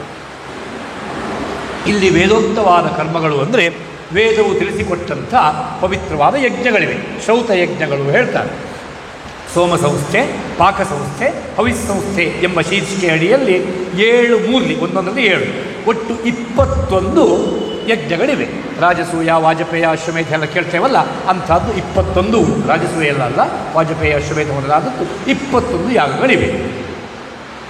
ಆಪ್ತೋರ್ಯಾಮ, ಇತ್ಯಾದಿ ಅಂಥ 21 ಯಾಗಗಳನ್ನು ಮಾಡಿ ಎಂಬುದು ಮೊದಲನೇ ವಿಚಾರವಾದರೆ, ಎರಡನೇದೇನು ಗೊತ್ತಾ, ವೇದೋಕ್ತವಾದ ಮಾರ್ಗವನ್ನೇ ಅನುಸರಿಸಿ ಎಲ್ಲ ದೇವರ ಪೂಜೆಯನ್ನು, ಎಲ್ಲ ದೇವರ ಕುರಿತಾದ ಹೋಮ ಯಾವುದನ್ನು ಈಗ ಕಾಣ್ತೇವೆ, ಹಿಂದೆಲ್ಲ ಇದ್ದದ್ದು ಶೌತ ರೂಪದಲ್ಲಿ, ಆಗ ಹೇಳಿದ ಹಾಗೆ ಶೌತಯಜ್ಞಗಳು, ಈಗ ಕಾಣುವುದು ಶೌತಯಜ್ಞಗಳು ಅಲ್ಲಲ್ಲಿ ಸಿಗ್ತವೆ. ಮತ್ತೂರು ಇಂಥ ಪ್ರದೇಶ, ಅನೇಕ ಪ್ರದೇಶಗಳಲ್ಲಿ ಶ್ರೋತ್ರಿಯರು ಶೌತಾಗ್ನಿಯನ್ನು ಉಪಾಸಿಸುವವರಿದ್ದಾರೆ, ಶೌತಯಜ್ಞ ಉಂಟು. ಜೊತೆಗೆ ಈಗ ಕಾಣ್ತದಲ್ಲ ಗಣಪತಿ ಹೋಮ, ಸುಬ್ರಹ್ಮಣ್ಯ ಹೋಮ, ಚಂಡಿಕಾ ಹೋಮ, ದುರ್ಗಾ ಹೋಮ, ಚಂಡಿಕಾ ಹೋಮ, ರುದ್ರ ಹೋಮ, ಲಕ್ಷ್ಮೀನಾರಾಯಣದ ಹೋಮ, ಸರಸ್ವತಿ ಹೋಮ, ನವಗ್ರಹ ಹೋಮ, ಇಂಥ ವೇದೋಕ್ತವಾದ ಪೂಜಾ ಹೋಮಾದಿಗಳನ್ನು ಆಚರಿಸಿ. ಅಷ್ಟೇ ಸಾಕ, ಇಷ್ಟು ಬೇಕೇ ಬೇಕು. ಜೊತೆಗೆ ಇನ್ನೂ ಒಂದು ಬೇಕು, ಏನು, ವೇದಗಳು ಹೇಗೆ ಜೀವನವನ್ನು ನಡೆಸಬೇಕೆಂಬುದಾಗಿ ಬೆರಳು ಮಾಡಿ ತೋರಿಸ್ತಾ ಇವೆ, ಹಾಗೆ ಜೀವನವನ್ನು ನಡೆಸಬೇಕು. ಹಾಗಾದರೆ ವೇದೋಕ್ತವಾದ ಜೀವನಕ್ಕೆ ಬೇಕಾದ ಕರ್ಮಗಳನ್ನು ಮಾಡಬೇಕು. ನಮ್ಮ ಜೀವನಕ್ಕೆ ಬೇಕಾದ ಕೆಲಸಗಳನ್ನು ಮಾಡುವಾಗ ಮನಸ್ಸಿಗೆ ಬಂದ ಹಾಗೆ ಮಾಡುವುದಲ್ಲ, ವೇದೋಕ್ತವಾದ ರೀತಿಯಲ್ಲಿ ಮಾಡಬೇಕು, ವೇದ ಹೇಳಿದ್ದನ್ನೇ ಮಾಡಬೇಕು. ಯಾಕೆ ಅಂದರೆ ಇಡೀ ಪ್ರಪಂಚವನ್ನು ಯಾವುದು ಹೊತ್ತಿದೆಯೋ ಅದಕ್ಕೆ ಧರ್ಮ ಅಂತ ಹೆಸರು. ಧರ್ಮೋ ವಿಶ್ವಸ್ಯ ಜಗತಃ ಪ್ರತಿಷ್ಠಾ. ಧರ್ಮ ಎನ್ನುವ ಪದದ ವಿವರಣೆ ಸಾಕಷ್ಟು ಉಂಟು. ಸ್ಮೃತಿಕಾರರಾದ ಮನು ಮಹರ್ಷಿಗಳಿಂದ ಹಿಡಿದು ಅನೇಕರು ಧರ್ಮದ ಬಗ್ಗೆ ಸಾಕಷ್ಟು ವಿಚಾರಗಳೆಲ್ಲವೂ ತಿಳಿಸ್ಕೊಟ್ಟು. ಆದರೆ ಧರ್ಮ ಎಂಬ ಪದದ ಸರಳವಾದ ಅರ್ಥವೇನು ಕೇಳಿದರೆ, ಧೃನ್ ಎಂಬ ಧಾತು, ಇದರಿಂದ ಹುಟ್ಟಿದ ಪದ ಧರ್ಮ. ಏನರ್ಥ? ಧೃನ್ ಧಾತುವಿಗೆ ಹೊರುವುದು, ಯಾವುದು ಹೊರುವ ಕೆಲಸವನ್ನು ಮಾಡುತ್ತದೆ ಇದು ಧರ್ಮ. ಹಾಗಾದರೆ ಇದು ಹೊತ್ತಿದೆ. ಯಾವುದನ್ನು ಹೊತ್ತಿದೆ ಗೊತ್ತಾ? ಇದು ಅಂತಿಂಥದ್ದನ್ನು ಹೊತ್ತದ್ದಲ್ಲ, ಸಂಪೂರ್ಣವಾದ ವಿಶ್ವವನ್ನೇ ಹೊತ್ತುಕೊಂಡಿದೆ. ಅದಕ್ಕೆ ಧರ್ಮ ಎಂಬ ಹೆಸರು. ಹೊರುವ ಕೆಲಸವನ್ನು ಯಾವುದು ಮಾಡ್ತದೆ ಅದು ಧರ್ಮ. ಹಾಗಾದರೆ ಪ್ರಪಂಚವನ್ನೇ ಹೊತ್ತದ್ದು ಧರ್ಮ. ಆ ಧರ್ಮಕ್ಕೆ ಒಂದು ತಾಯಿ ಬೇರು ಉಂಟು. ಯಾವುದು? ವೇದೋಖಿಲೋ ಧರ್ಮ ಮೂಲಂ. ಸಂಪೂರ್ಣವಾದ ವೇದಗಳೇ ಧರ್ಮಕ್ಕೆ ಇರುವ ತಾಯಿ ಬೇರು, ಧರ್ಮದ ಮೂಲ. ಹಾಗಾದರೆ ಧರ್ಮಕ್ಕೆ ವೇದವೆಂಬ ತಾಯಿ ಬೇರು ಉಂಟು, ಧರ್ಮಕ್ಕೆ ವೇದವೆಂಬ ಬೇರು ಒಂದು ಉಂಟು. ಧರ್ಮಕ್ಕೆ ವೇದವೆಂಬ ಬೇರೊಂದು ಉಂಟು. ಹೌದು, ಧರ್ಮಕ್ಕೆ ವೇದವೆಂಬ ಬೇರೊಂದು ಉಂಟು. ಧರ್ಮಕ್ಕೆ ವೇದವೆಂಬ ಬೇರೊಂದನ್ನು ಬಿಟ್ಟು ಬೇರೊಂದು ಬೇರಿಲ್ಲ. ಧರ್ಮಕ್ಕಿರುವುದು ಆ ವೇದವೆಂಬ ಬೇರೊಂದು ಮಾತ್ರ. ಇಂಥ ಪವಿತ್ರವಾದ ವೇದವು ಹೇಳಿದ ಹಾಗೆ ಜೀವನವನ್ನು ನಡೆಸಬೇಕು. ಆಚಾರ್ಯ ಶಂಕರ್ ಹೇಳಿದ್ರಲ್ಲ, ಹೌದು, ಋಗ್ವೇದದ ವಿಷಯ ಹೇಳ್ತಾರೆ. ಏನು? ನಮ್ಮ ಜೀವನಕ್ಕೆ ಸಂಬಂಧಿಸಿದ ವಿಷಯ. ಪೂಜೆ ಹೋಮಗಳ ಬಗ್ಗೆ ಹೇಗೂ ಹೇಳಿದರು, ನಾವು ಜೀವನದ ಬಗ್ಗೆ ಮಾತನಾಡೋದು. ಈಗ ಏನು ಹೇಳ್ತಾ ಇದ್ದಾರೆ ಋಗ್ವೇದ ಋಷಿ ಕೇಳಿದರೆ, ನಾವು ಇಂಥ ದೇವಸ್ಥಾನಗಳಿಗೆ ಬರ್ತೇವೆ ಅಲ್ವಾ? ದೇವಸ್ಥಾನಕ್ಕೆ ಬಂದವರು ಗರ್ಭಗುಡಿಯ ಇಕ್ಕೆಲಗಳಲ್ಲಿ ಕುಳಿತಿರ್ತೇವೆ. ಹಾಗೆ ಕುಳಿತಂಥ ನಾವೆಲ್ಲರೂ ಅಲ್ಲಿ ಕುಳಿತು ಏನನ್ನು ಮಾಡಬಾರದು, ಏನನ್ನು ಮಾಡಬೇಕು ಎಂಬುದನ್ನು ಋಗ್ವೇದ ಋಷಿಯೊಬ್ಬರು ಹೇಳ್ತಾರೆ. ಏನು? ಮಾಚಿದನ್ಯದ್ವಿಷಂಸತ ಸಖಾಯೋ ಮಾರಿಷಣ್ಯಥ. ಪ್ರೀತಿಯ ಭಕ್ತರೇ, ದೇವಸ್ಥಾನಕ್ಕೆ ಬಂದಿದ್ದೀರಿ. ನಿಮ್ಮ ಕಾಲುಗಳು ಈಗ ಕಿವಿ ಕಣ್ಣುಗಳ ಹತ್ರ ಮಾತನಾಡ್ಕೊಳ್ತಾ ಇವೆ. ಏನು? ಈ ಪುಣ್ಯಾತ್ಮನ ನಾನು ಎಳ್ಕೊಂಡು ಬಂದು ಇಲ್ಲಿವರೆಗೆ ತಂದು ಕೂರಿಸಿದ್ದೇನೆ. ಇನ್ನು ಮುಂದೆ ಇವನು ಬೇಕಾದ್ದನ್ನು ಮಾಡ್ತಾನೋ ಬೇಡದನ್ನು ಮಾಡ್ತಾನೋ, ಕಣ್ಣುಗಳಾದ ನಿಮ್ಮ ಹಣೆ ಬರ, ಕಿವಿಗಳಾದ ನಿಮ್ಮ ಹಣೆ ಬರ, ಹೀಗೆ ಕಾಲುಗಳು ಮಾತನಾಡಿಕೊಳ್ತವೆ ಹೇಳಿ. ಆದರೆ ಇಲ್ಲಿವರೆಗೆ ಬರುವುದೇ ದೊಡ್ಡ ಮಾತು. ಹೌದು, ಬರುವುದು ದೊಡ್ಡ ಮಾತು. ಅದು ನನಗಾಗಿದೆ. ಯಾಕಾಗಿದೆ? ಸ್ವಾಮಿ, ದೇಹದಲ್ಲಿ ಬಲ ಉಂಟ್ರಿ, ಬರಲಿಕ್ಕೆ ವಾಹನ ಬೇಕು, ವಾಹನಕ್ಕೆ ದ್ರವ್ಯ ಬೇಕು, ಧನ ಬಲ ಇತ್ರಿ, ದೇಹ ಬಲ ಇತ್ತು, ಜೊತೆಗೆ ಜನಬಲವೂ ಇತ್ತು, ಬಂದಿದ್ದೇನೆ. ಮೂರ್ಖತನದ ಪರಮಾವಧಿಯ ಮಾತಿದೆ. ಯಾಕಂದರೆ ಒಂದು ದೇವಸ್ಥಾನಕ್ಕೆ ನಾವು ಬರುವಲ್ಲಿ ದೇಹಬಲ, ಜನಬಲ, ಧನಬಲ ಬೇಡ ಹೇಳಿಯಲ್ಲ, ಅವೆಲ್ಲ ಎರಡನೇ ವಿಷಯ. ಮೊದಲನೇ ವಿಷಯ ಯಾವುದಂದರೆ ಆ ಗರ್ಭಗುಡಿಯಲ್ಲಿರುವ ದೇವರ ಸಂಕಲ್ಪವಾಗಬೇಕು, ಅವರು ಪ್ರೇರಣೆ ಆಗಬೇಕು. ಅದಿಲ್ಲದಿದ್ದರೆ ನಮಗೆ ದೇವಸ್ಥಾನಕ್ಕೆ ಬರಲಿಕ್ಕೆ ಆಗುವುದಿಲ್ಲ. ಸುಮ್ಮನೆ ಅಂದಾಜಿಗೆ ಹೇಳ್ತಾ ಇದ್ದೀರಾ ಸ್ವಾಮಿ? ಯಾರು ಹೇಳಿ? ನಿಶ್ಚಯವಾಗಿ ಒಪ್ಪಬೇಕಾದ ಮಾತಿದೆ. ಯಾಕೆ? ಮೊನ್ನೆಯಷ್ಟೇ ಪವಿತ್ರವಾದ ಪ್ರಯಾಗರಾಜದಲ್ಲಿ ಪಾಪಹಾರಿಣಿಯೂ ಪಾಪಹಾರಿಣಿಯಾದ ಗಂಗಾ ಮಾತೆಯ ದರ್ಶನ ಮಾಡಿಕೊಂಡು ಆ ತಾಯಿಯಲ್ಲಿ ಮಿಂದು ಮೈಯನ್ನು ಒರೆಸ್ಕೊಂಡು ಬಟ್ಟೆಯನ್ನು ಹಾಕಿ ಶುಭ್ರ ವಸ್ತ್ರವಂತ ಒಳ್ಳೆಯ ವಸ್ತ್ರವನ್ನು ಧರಿಸ್ಕೊಂಡು ಹಣೆಗೆ ತಿಳ್ಕೊಂಡಿಟ್ಕೊಂಡು ತಾಯಿಯ ಪೂಜೆಯನ್ನು ಅಲ್ಲಿರುವ ಎಲ್ಲ ದೇವರ ಪೂಜೆಯನ್ನು ಮಾಡಿಕೊಂಡು ಬಂದರು. ಯಾರು ಬಂದರು? ಎಲ್ಲೋ ಕೆಲವರು. ಯಾರು ಹೇಳಿದ್ದು? ನಮ್ಮ ಭಾರತದ ಸನಾತನ ಧರ್ಮೀಯರ ಒಂದು ಜನಸಂಖ್ಯೆ ಏನುಂಟೋ ಅದರಲ್ಲಿ 65% ಹೆಚ್ಚು, ಅರ್ಥಾತ್ 65 ಕೋಟಿ ಸಂಖ್ಯೆಗೂ ಹೆಚ್ಚು ಭಕ್ತರು ಹೋಗಿ ಬಂದರಲ್ವಾ? ಸಂತೋಷ. ಹಾಗೆ ಹೋಗಿ ಬರಲಿಕ್ಕೆ ತಾಯಿ ಗಂಗೆಯ ಸಂಕಲ್ಪ ಪ್ರೇರಣೆ ಆಗದಿದ್ದರೆ ಸಾಧ್ಯವಾಗ್ತಿರಲಿಲ್ಲ. ನೋಡಿ, ಕೆಲವರೆಲ್ಲ ಈಗ ಹೇಳಿದ ಹಾಗೆ ಎಷ್ಟೆಷ್ಟೋ ದೂರದ ತೀರ್ಥಯಾತ್ರೆಗೆಲ್ಲ ಮಾಡಿ ಬರ್ತಾರೆ. ಕೆಲವರಿಗೆ ಮನೆಯ ಮಾರ್ಗದಲ್ಲೇ ಇರುವ ಪಕ್ಕದ ದೇವಸ್ಥಾನಕ್ಕೆ ಹೋಗಲಿಕ್ಕೆ ಮನಸ್ಸು ಬರುವುದಿಲ್ಲ. ಹಾಗಾದರೆ ಇದೆಲ್ಲ ನಮ್ಮ ಕೈಯಲ್ಲಿರುವ ಶಕ್ತಿ ಭ್ರಮೆ. ಆ ಒಳಗಿರುವ ದೇವರ ಸಂಕಲ್ಪ ಪ್ರೇರಣೆ ಆದರೆ ಸಂಕಲ್ಪವಾಗಬೇಕು. ಆ ಸಂಕಲ್ಪದ ಪ್ರಕಾರ ಪ್ರೇರಣೆ ಸಿಗಬೇಕು. ಆಗ ಮಾತ್ರ ಇಂಥ ಸ್ಥಳಗಳಿಗೆ ಬರಲಿಕ್ಕೆ ಮನಸ್ಸಾಗ್ತದೆ, ಬರುವ ಆ ಕೆಲಸ ಯಶಸ್ವಿ ಆಗ್ತದೆ. ಈಗ ನಮ್ಮ ಮಾತು ಮುಂದಕ್ಕೆ ಬಂದಿದ್ದು, ಕಾಲುಗಳು ಹೇಳ್ತಾ ಇವೆ ಇವನನ್ನು ಕರ್ಕೊಂಡು ಬಂದು ಕೂರಿಸಿ ಆಗಿದೆ.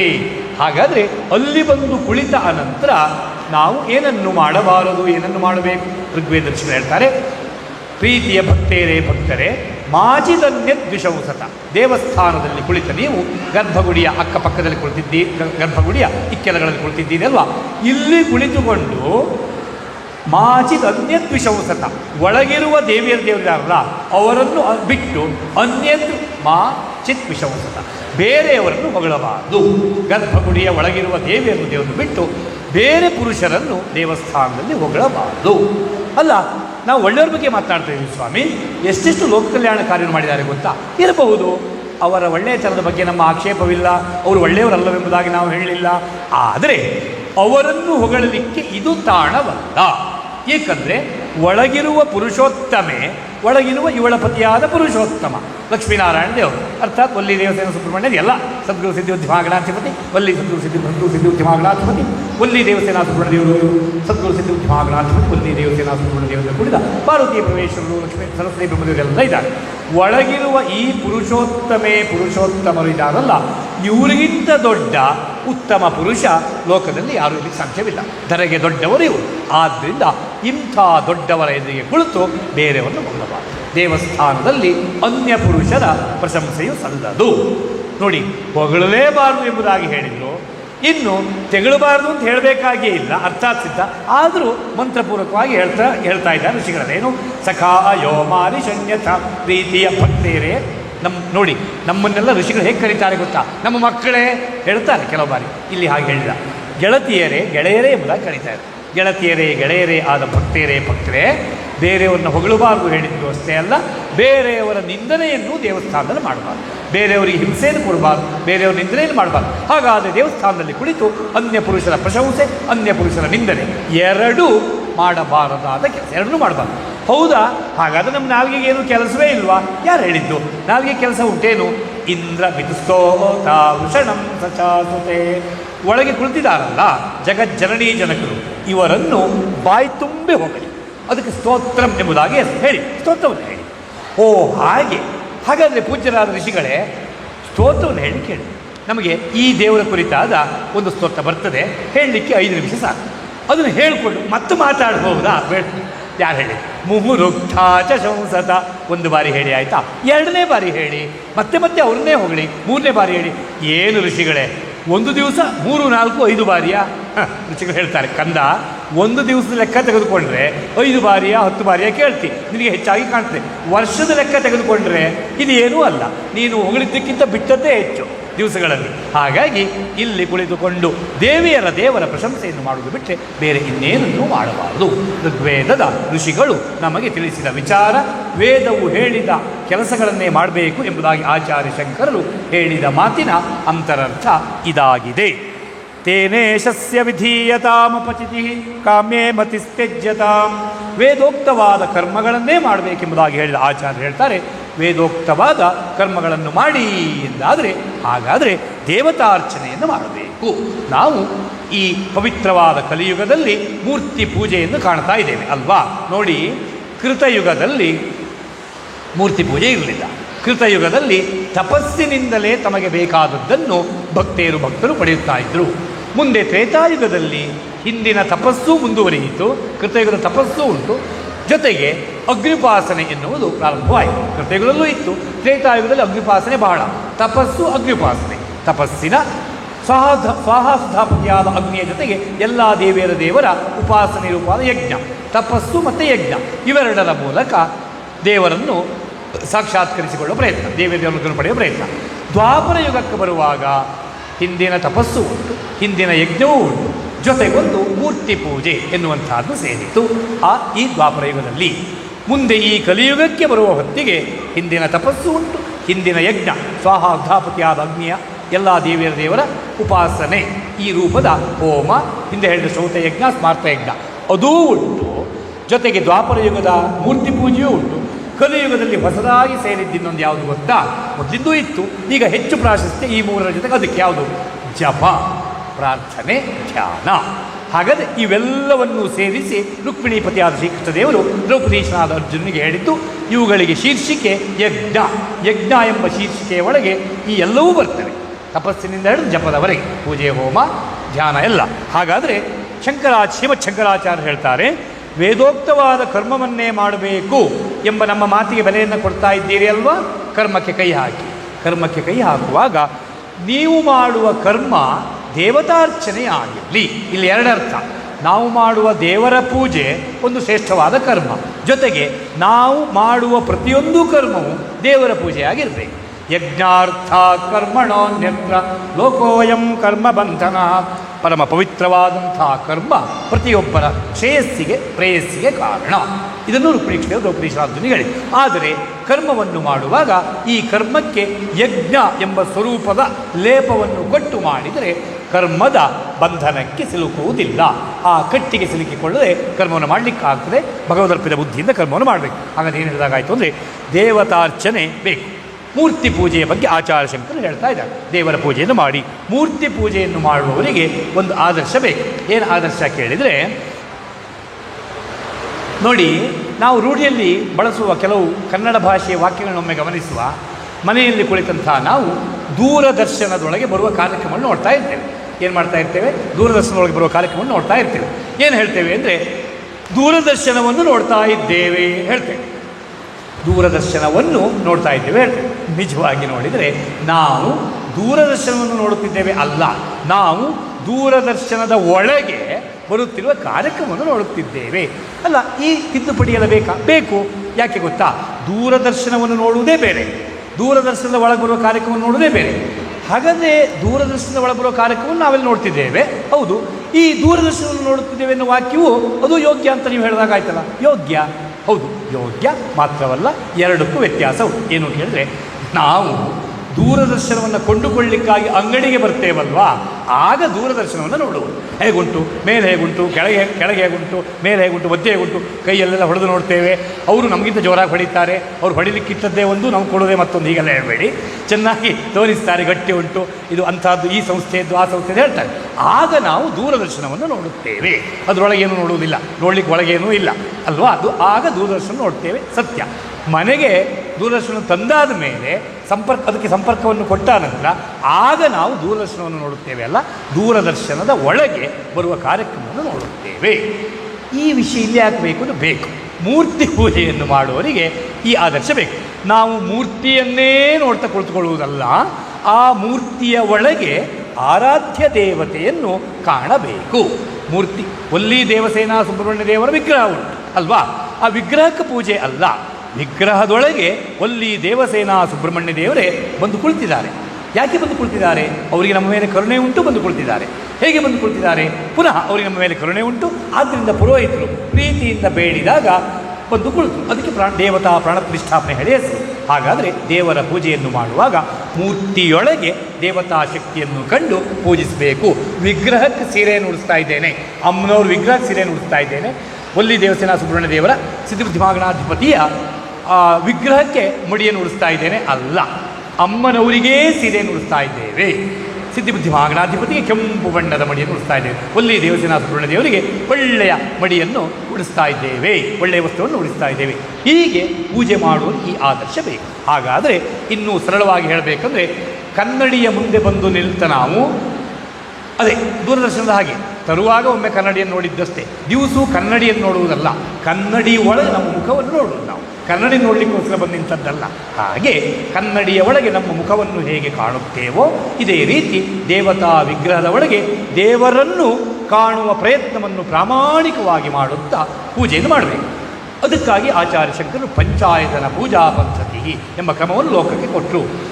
5 ದೇವತೆಯರ ಆರಾಧನೆ: ಗಣೇಶ, ಗಣಪತಿ, ಗಣಪತಿಯ ತಾಯಿ ನಮಗೂ ತಾಯಿಯೇ ಅಂಬಿಕಾ ಅಂದರೆ ಪಾರ್ವತಿ, ಗಣಪತಿಯ ತಂದೆ ನಮಗೂ ತಂದೆಯೇ ಶಿವ, ಗಣೇಶ, ಅಂಬಿಕಾ, ಶಿವ. ಹಾಗೆ ಲಕ್ಷ್ಮೀಪತಿಯ ಶ್ರೀಮನ್ನಾರಾಯಣ ಅಂದರೆ ಲಕ್ಷ್ಮೀನಾರಾಯಣ ದೇವರು 4 ದೇವರು, ಸೂರ್ಯ ಛಾಯಾ ಸಂಜ್ಞಾಪತಿಯ ಸೂರ್ಯನಾರಾಯಣ ದೇವರು ಅಂದರೆ ಎಲ್ಲ ನವಗ್ರಹ ದೇವರ ಪ್ರತೀಕ. ಹೀಗೆ 5 ದೇವರನ್ನು ಪೂಜಿಸಲಿಕ್ಕೆ ಹೇಳಿಕೊಟ್ರು. ಆ ದೇವರನ್ನು ನಮ್ಮ ಪೂಜೆಯ ತಟ್ಟೆಯ ಒಳಗೆ ಹೇಗಿಡಬೇಕು ಎನ್ನುವುದಕ್ಕೂ ಕ್ರಮ ಉಂಟು. ಕುಲದೇವತೆಯರ ನಡುವೆ ಇನ್ನು ಯಾವ್ಯಾವ ದೇವರು ಎಲ್ಲಿ ಎಂಬುದಾಗಿ ಅಲ್ಲಿ ಕ್ರಮ ಪ್ರಕಾರ ಹೇಳಿದ್ದಾರೆ. ಹಾಗಾದರೆ ಇದಕ್ಕೆ ಪಂಚಾಯತನ ಪೂಜಾ ಪದ್ಧತಿ ಹೇಳ್ತಾರೆ. ದೇವರ ಸ್ಥಾಪನೆ ಕ್ರಮಕ್ಕೆ ಪಂಚಾಯತನ ಚಕ್ರಂ ಹೇಳ್ತಾರೆ. ಆಚಾರ್ಯರು ಒಳ್ಳೆಯ ಪೂಜೆಯನ್ನು ನಮಗೆ ತಿಳಿಸಿಕೊಟ್ರು. ಈ ಪೂಜೆಯನ್ನು ತಿಳಿಸಿಕೊಟ್ಟವರು ಪೂಜೆಯನ್ನು ಮಾಡಲಿಕ್ಕೂ ಈಗ ಹೇಳಿದರು ಅಲ್ವಾ. ಜೊತೆಗೆ ಒಂದು ಮಾತನ್ನು ಸೇರಿಸಿದ್ರು ನೋಡಿ. ಪೂಜೆಗೆ ಕುಳಿತುಕೊಳ್ತೀರಾ, ಒಂದು ಎಚ್ಚರಿಕೆ ಇರಲಿ. ಏನು? ಕಾಮ್ಯೇ ಮತಿಸ್ತ್ಯಜ್ಯತಾಂ, ಆಸೆಗೆ ಸ್ವಲ್ಪ ನಿಯಂತ್ರಣವಿರಲಿ. ನಿಮ್ಮ ಆಸೆಗೆ ಕಡಿವಾಣವನ್ನು ಹಾಕುವುದನ್ನು ಮರಿಬೇಡಿ. ಅಲ್ಲ, ಪೂಜೆ ವಿಷಯ ಬಂದಾಗಲೇ ಅದನ್ನು ಹೇಳಬೇಕಾ? ಹೇಳಬೇಕು. ಯಾಕೆ? ಆ ವಿಷಯ ಬಂದಾಗಲೇ ಅಲ್ವಾ ಪೂಜೆ ಮಾಡಬೇಕೆನ್ನುವ ಆಸೆ ಬರುವುದು. ಯಾವ ವಿಷಯ ಬಂದಾಗ? ಆಸೆಗಳನ್ನು ಈಡೇರಿಸ್ಕೊಳ್ಬೇಕೆನ್ನುವ ವಿಷಯ ಬಂದಾಗ. ಅದಕ್ಕೆ ಆಚಾರ್ಯ ಶಂಕರು ಎಲ್ಲಿ ಕಿವಿಯನ್ನು ಹಿಡಿಬೇಕು ಅಲ್ಲೇ ಹೇಳು. ರಥ ಬರ್ತಾ ಇರ್ತದೆ, ದೇವರನ್ನು ರಥದಲ್ಲಿ ಕೊಳ್ಳಿಸಿಕೊಂಡಿದ್ದಾರೆ. ರಥೋತ್ಸವ ಆಗ್ತಾ ಇರ್ತದೆ. ಭಕ್ತರಿಗೆ ಉತ್ಸಾಹ ಹೆಚ್ಚಾಗಿ ಹಗ್ಗವನ್ನು ಹಿಡ್ಕೊಂಡು ಹೇಗೆ ಹೇಳ್ಕೊಂಡು ಹೋದರೆ ಅದಕ್ಕೆ ನಿಯಂತ್ರಣಕ್ಕಾಗಿ ರಥದ ಚಕ್ರಕ್ಕೊಂದು ಪೆಟ್ಟನೆ ಕೊಡುವುದು ಹೇಳಿರ್ತಾರೆ ಅಲ್ಲಲ್ಲಿ. ಹಾಗೆ ಆಚಾರ್ಯ ಶಂಕರರು ನಮ್ಮ ಜೀವನ ರಥ ಬರುವಾಗ ಅದಕ್ಕೆ ಅಲ್ಲಲ್ಲೇ ಚಕ್ರಕ್ಕೆ ಪೆಟ್ಟೆ ಕೊಡ್ತಾ ಇದ್ದಾರೆ. ಅದು ಮಿತಿಮೀರಿ ವೇಗದಲ್ಲಿ ಹೋಗೋದು ಬೇಡವೆಂಬುದಾಗಿ ಏನು ಹೇಳ್ತಾರೆ. ಆಸೆಗಳ ವಿಚಾರಕ್ಕೆ ಬಂದರೆ ಆಸೆಗಳಿಗೆ ಕಡಿವಾಣವನ್ನು ಹಾಕಿಕೊಳ್ಳಬೇಕು. ಹೌದು, ಯಾಕೆ ನಾವು ನೋಡ್ತೇವೆ ಏನು ಪೂಜೆಗಾಗಿ 1 ಗಂಟೆಯನ್ನು ಇರಿಸಿದ್ದು. ಹೌದು, ಅದೇನೋ ಒಳ್ಳೆಯ ವಿಷಯ, ಪೂಜೆಗಾಗಿ 1 ಗಂಟೆ. ಆದರೆ ಏನಾಗಿದೆ ಕೇಳಿದ್ರೆ ಪೂಜೆಯಲ್ಲಿ 1 ಗಂಟೆ ಪೂಜೆ, ಸಂಕಲ್ಪಕ್ಕೆ 50 ನಿಮಿಷ ಆಗಿ ಹೋಗ್ತದೆ. ನಮಗೆ ಸಂಕಲ್ಪ ಎನ್ನುವ ಪದಕ್ಕೆ ಏನು ಅರ್ಥ ಕೇಳಿದರೆ ಸಂಕಲ್ಪ, ಸಂ ಅಂದರೆ ಚೆನ್ನಾಗಿ, ಕಲ್ಪ ಅಂದರೆ ಜೋಡಿಸುವುದು. ಚೆನ್ನಾಗಿ ಜೋಡಿಸುವ ಕಾರಣಕ್ಕೆ ಸಂಕಲ್ಪ ಹೇಳುವುದು. ಅಲ್ಲಿ ನಾವು ಜೋಡಿಸ್ತೇವೆ, ಚೆನ್ನಾಗಿ ಜೋಡಿಸ್ತೇವೆ. ಏನು ಜೋಡಿಸ್ತೇವೆ? ಮೊದಲು ತಿಥಿವಾರ ನಕ್ಷತ್ರಯೋ ಕರ್ಣಾದಿಗಳೆಲ್ಲವನ್ನು ಜೋಡಿಸುವ ರೂಪದಲ್ಲಿ ಕಾಲವನ್ನು ಜೋಡಿಸ್ತೇವೆ. ಅದಕ್ಕಾಗಿ ಸಂಕಲ್ಪ ಅಲ್ವಾ. ನಾನು ಯಾವತ್ತು ಎಲ್ಲಿ ಕುಳಿತುಕೊಂಡು ಪೂಜೆ ಮಾಡ್ತಿದ್ದೇನೆ, ಸ್ಥಳವನ್ನು ನಿರ್ದೇಶಿಸ್ತೇವೆ. ಹೀಗಾಗಿ ಸ್ಥಳದ ಜೋಡಣೆ, ಕಾಲದ ಜೋಡಣೆ, ಅದಕ್ಕೆ ಸಂಕಲ್ಪ ಅಂದರೆ ಚೆನ್ನಾಗಿ ಜೋಡಿಸುವುದು. 3ನೇ ವಿಷಯನು ಆಸೆಗಳ ಜೋಡಣೆ. ಈ ವಿಷಯಕ್ಕೆ ಬಂದರೆ ನೋಡಿ, ಋಷಿಗಳೆಲ್ಲ ನಮಗೆ ಯೋಗ್ಯವಾದ ಸಂಕಲ್ಪವನ್ನು ಮಾಡಿಕೊಟ್ಟಾಗಿದೆ. ಯುಗಾಂತರದಲ್ಲಿ ಎಷ್ಟು ಯುಗಗಳಾಯಿತೋ ಗೊತ್ತಿಲ್ಲ. ಏನು 4ನೇ ಕೇಳಿ ಮಕ್ಕಳೇ, 5ನೇದು ಉಳಿಯುವುದಿಲ್ಲ. 5ನೇದು ಉಳಿಯುವುದಿಲ್ಲ ಅಲ್ಲ, 5ನೇದು ಹೊಸದಾಗಿ ಯಾವುದೂ ಇಲ್ಲ. 4ರೊಳಗೆ ಎಲ್ಲ ಬರ್ತದೆ. 4ನೇ ಬೇಡಿ. ಯಾವ 4ನ್ನು ಬೇಡಿ? ಧರ್ಮಾರ್ಥ ಕಾಮ ಮೋಕ್ಷಾಖ್ಯ ಚತುರ್ವಿಧ ಪುರುಷಾರ್ಥ ಸಿದ್ಧಾರ್ಥಂ. ಜಗತ್ತಿನ ತಾಯಿ ತಂದೆಯನ್ನು ಬೇಡಿ. ನಮಗೆ ಧರ್ಮ ಬೇಕು ಬೇಡಿ. ಧರ್ಮ ಬೇಕು ಅಂದೇನರ್ಥ? ಆಗ ಹೇಳಿದ ಹಾಗೆ ನಮ್ಮ ಜೀವನದಲ್ಲಿ ದೇವರು ಕೊಟ್ಟ ಶರೀರ ರಥದ ಈ 2 ಕಾಲುಗಳು ಧರ್ಮ ಮಾರ್ಗದಲ್ಲೇ ಬರಬೇಕು. ಯಾವ ಕಾರಣಕ್ಕೂ ದುರಾಸೆ ಹೆಚ್ಚಾಗಿ ಅಧರ್ಮದ ಸಂಪಾದನೆಗೆ ಮನಸ್ಸು ಮಾಡಬಾರ್ದು. ನಾವು ಧರ್ಮ ಮಾರ್ಗದಲ್ಲೇ ಜೀವನವಿರಬೇಕು. ಇದನ್ನು ಬೇಡ್ತೇವೆ. ಧರ್ಮ ಬೇಕು. 2ನೇದು ಅರ್ಥ ಬೇಕು. ಅಂದೇನರ್ಥ? ಧರ್ಮ ಮಾರ್ಗದಲ್ಲೇ ಸಂಪಾದನೆ ಇರ್ತದಲ್ಲ, ಆ ಧರ್ಮ ಮಾರ್ಗದಿಂದಲೇ ನಮಗೆ ಸಂಪಾದನೆ ಆಗಬೇಕು. ಧರ್ಮ ಮಾರ್ಗದಲ್ಲೇ ಜೀವನವಿರ್ತದಲ್ಲ, ಆ ಧರ್ಮ ಮಾರ್ಗದ ಮೂಲಕವೇ ನಮ್ಮ ಸಂಪಾದನೆ ಆಗಲಿ. ಅದರಿಂದ ಧಾರ್ಮಿಕವಾದ ಸಂಪತ್ತೇ ನಮಗೆ ಸಿಗಲಿ. ಅರ್ಥವನ್ನು ಬೇಡುವುದು ಹಾಗೆ. ಹೇಗೋ ಸಂಪತ್ತು ಸಿಗಲಿ ಅಲ್ಲ, ಧಾರ್ಮಿಕವಾದ ರೀತಿಯಲ್ಲಿ ಸಂಪತ್ತು ಸಿಗಲಿ. ಧರ್ಮ, ಅರ್ಥ, ಕಾಮ ಏನು? ಬೇಡಿಕೆ ಈಡೇರಲಿ. ಅಲ್ಲಿ ಒಂದು ಒಳ್ಳೆಯ ಉಪಾಯವನ್ನು ಜ್ಞಾನಿಗಳಲ್ಲಿ ಹೇಳಿಕೊಟ್ಟೇನು, ನಾವು ದೇವರಲ್ಲಿ ಬೇಡುವಾಗ ದೇವರೇ ನನ್ನ ಆಸೆಗಳನ್ನೆಲ್ಲ ಈಡೇರಿಸಿ ಹೀಗೆ ಕೇಳುವುದು ತರವಲ್ಲ. ಹಾಗಾದರೆ ಹೇಗೆ ಕೇಳಬೇಕು? ನಮ್ಮ ಒಳ್ಳೆಯ ಆಸೆಗಳನ್ನೆಲ್ಲ ಈಡೇರಿಸಿ ಹೀಗೆ ಕೇಳಬೇಕಲ್ವಾ? ಹೌದು, ಇದು ಒಳ್ಳೆಯ ಬೇಡಿಕೆ. ಆದರೆ ನಮ್ಮ ಒಳ್ಳೆಯ ಆಸೆಗಳನ್ನು ಈಡೇರಿಸಿ ಎಂಬುದು ಒಳ್ಳೆಯ ಬೇಡಿಕೆ. ಇದಕ್ಕಿಂತಲೂ ಒಳ್ಳೆಯ ಬೇಡಿಕೆ ಯಾವುದಂದರೆ ಜಗತ್ತಿನ ತಾಯಿ ತಂದೆಯರಾದ ಜಗತ್ತಿನ ತಾಯಿ ತಂದೆಯರೇ, ನಮ್ಮ ತಲೆಯ ಒಳಗೆ ಆಸೆಗಳು ಹುಟ್ಟುವಾಗಲೇ ಒಳ್ಳೆಯ ಆಸೆಗಳಾಗಿ ಹುಟ್ಟಲಿ. ಅವು ಹುಟ್ಟುವಾಗಲೇ ಆ ಬೇರು, ತಾಯಿ ಬೇರೆ ಒಳ್ಳೆಯ ಆಸೆಗಳು ಹುಟ್ಟಿಸ್ಬೇಕು. ಆಸೆಗಳು ಹುಟ್ಟುವಾಗಲೇ ಒಳ್ಳೆಯ ಆಸೆಗಳಾಗಿ ಹುಟ್ಟಲಿ. ಹುಟ್ಟಿದ ಒಳ್ಳೆಯ ಆಸೆಗಳೆಲ್ಲ ಈಡೇರಲಿ. ಹೀಗೆ ಬೇಡುವುದೇ 3ನೇದು ಕಾಮ ಎಂಬುದಾಗಿ ಉಲ್ಲೇಖಿಸ್ತೇವೆ. ಧರ್ಮಾರ್ಥ ಕಾಮಗಳನ್ನು ಪಡೀಲಿಕ್ಕೆ ಪೂಜೆ. 4ನೇದು ಮೋಕ್ಷ. ಮೋಕ್ಷ ಅಂದರೆ ಬಿಡುಗಡೆ. ಮೋಕ್ಷ ಎನ್ನುವ ಪದಕ್ಕೆ ಏನರ್ಥ? ಬಿಡುಗಡೆ. ಎಲ್ಲಿಂದ?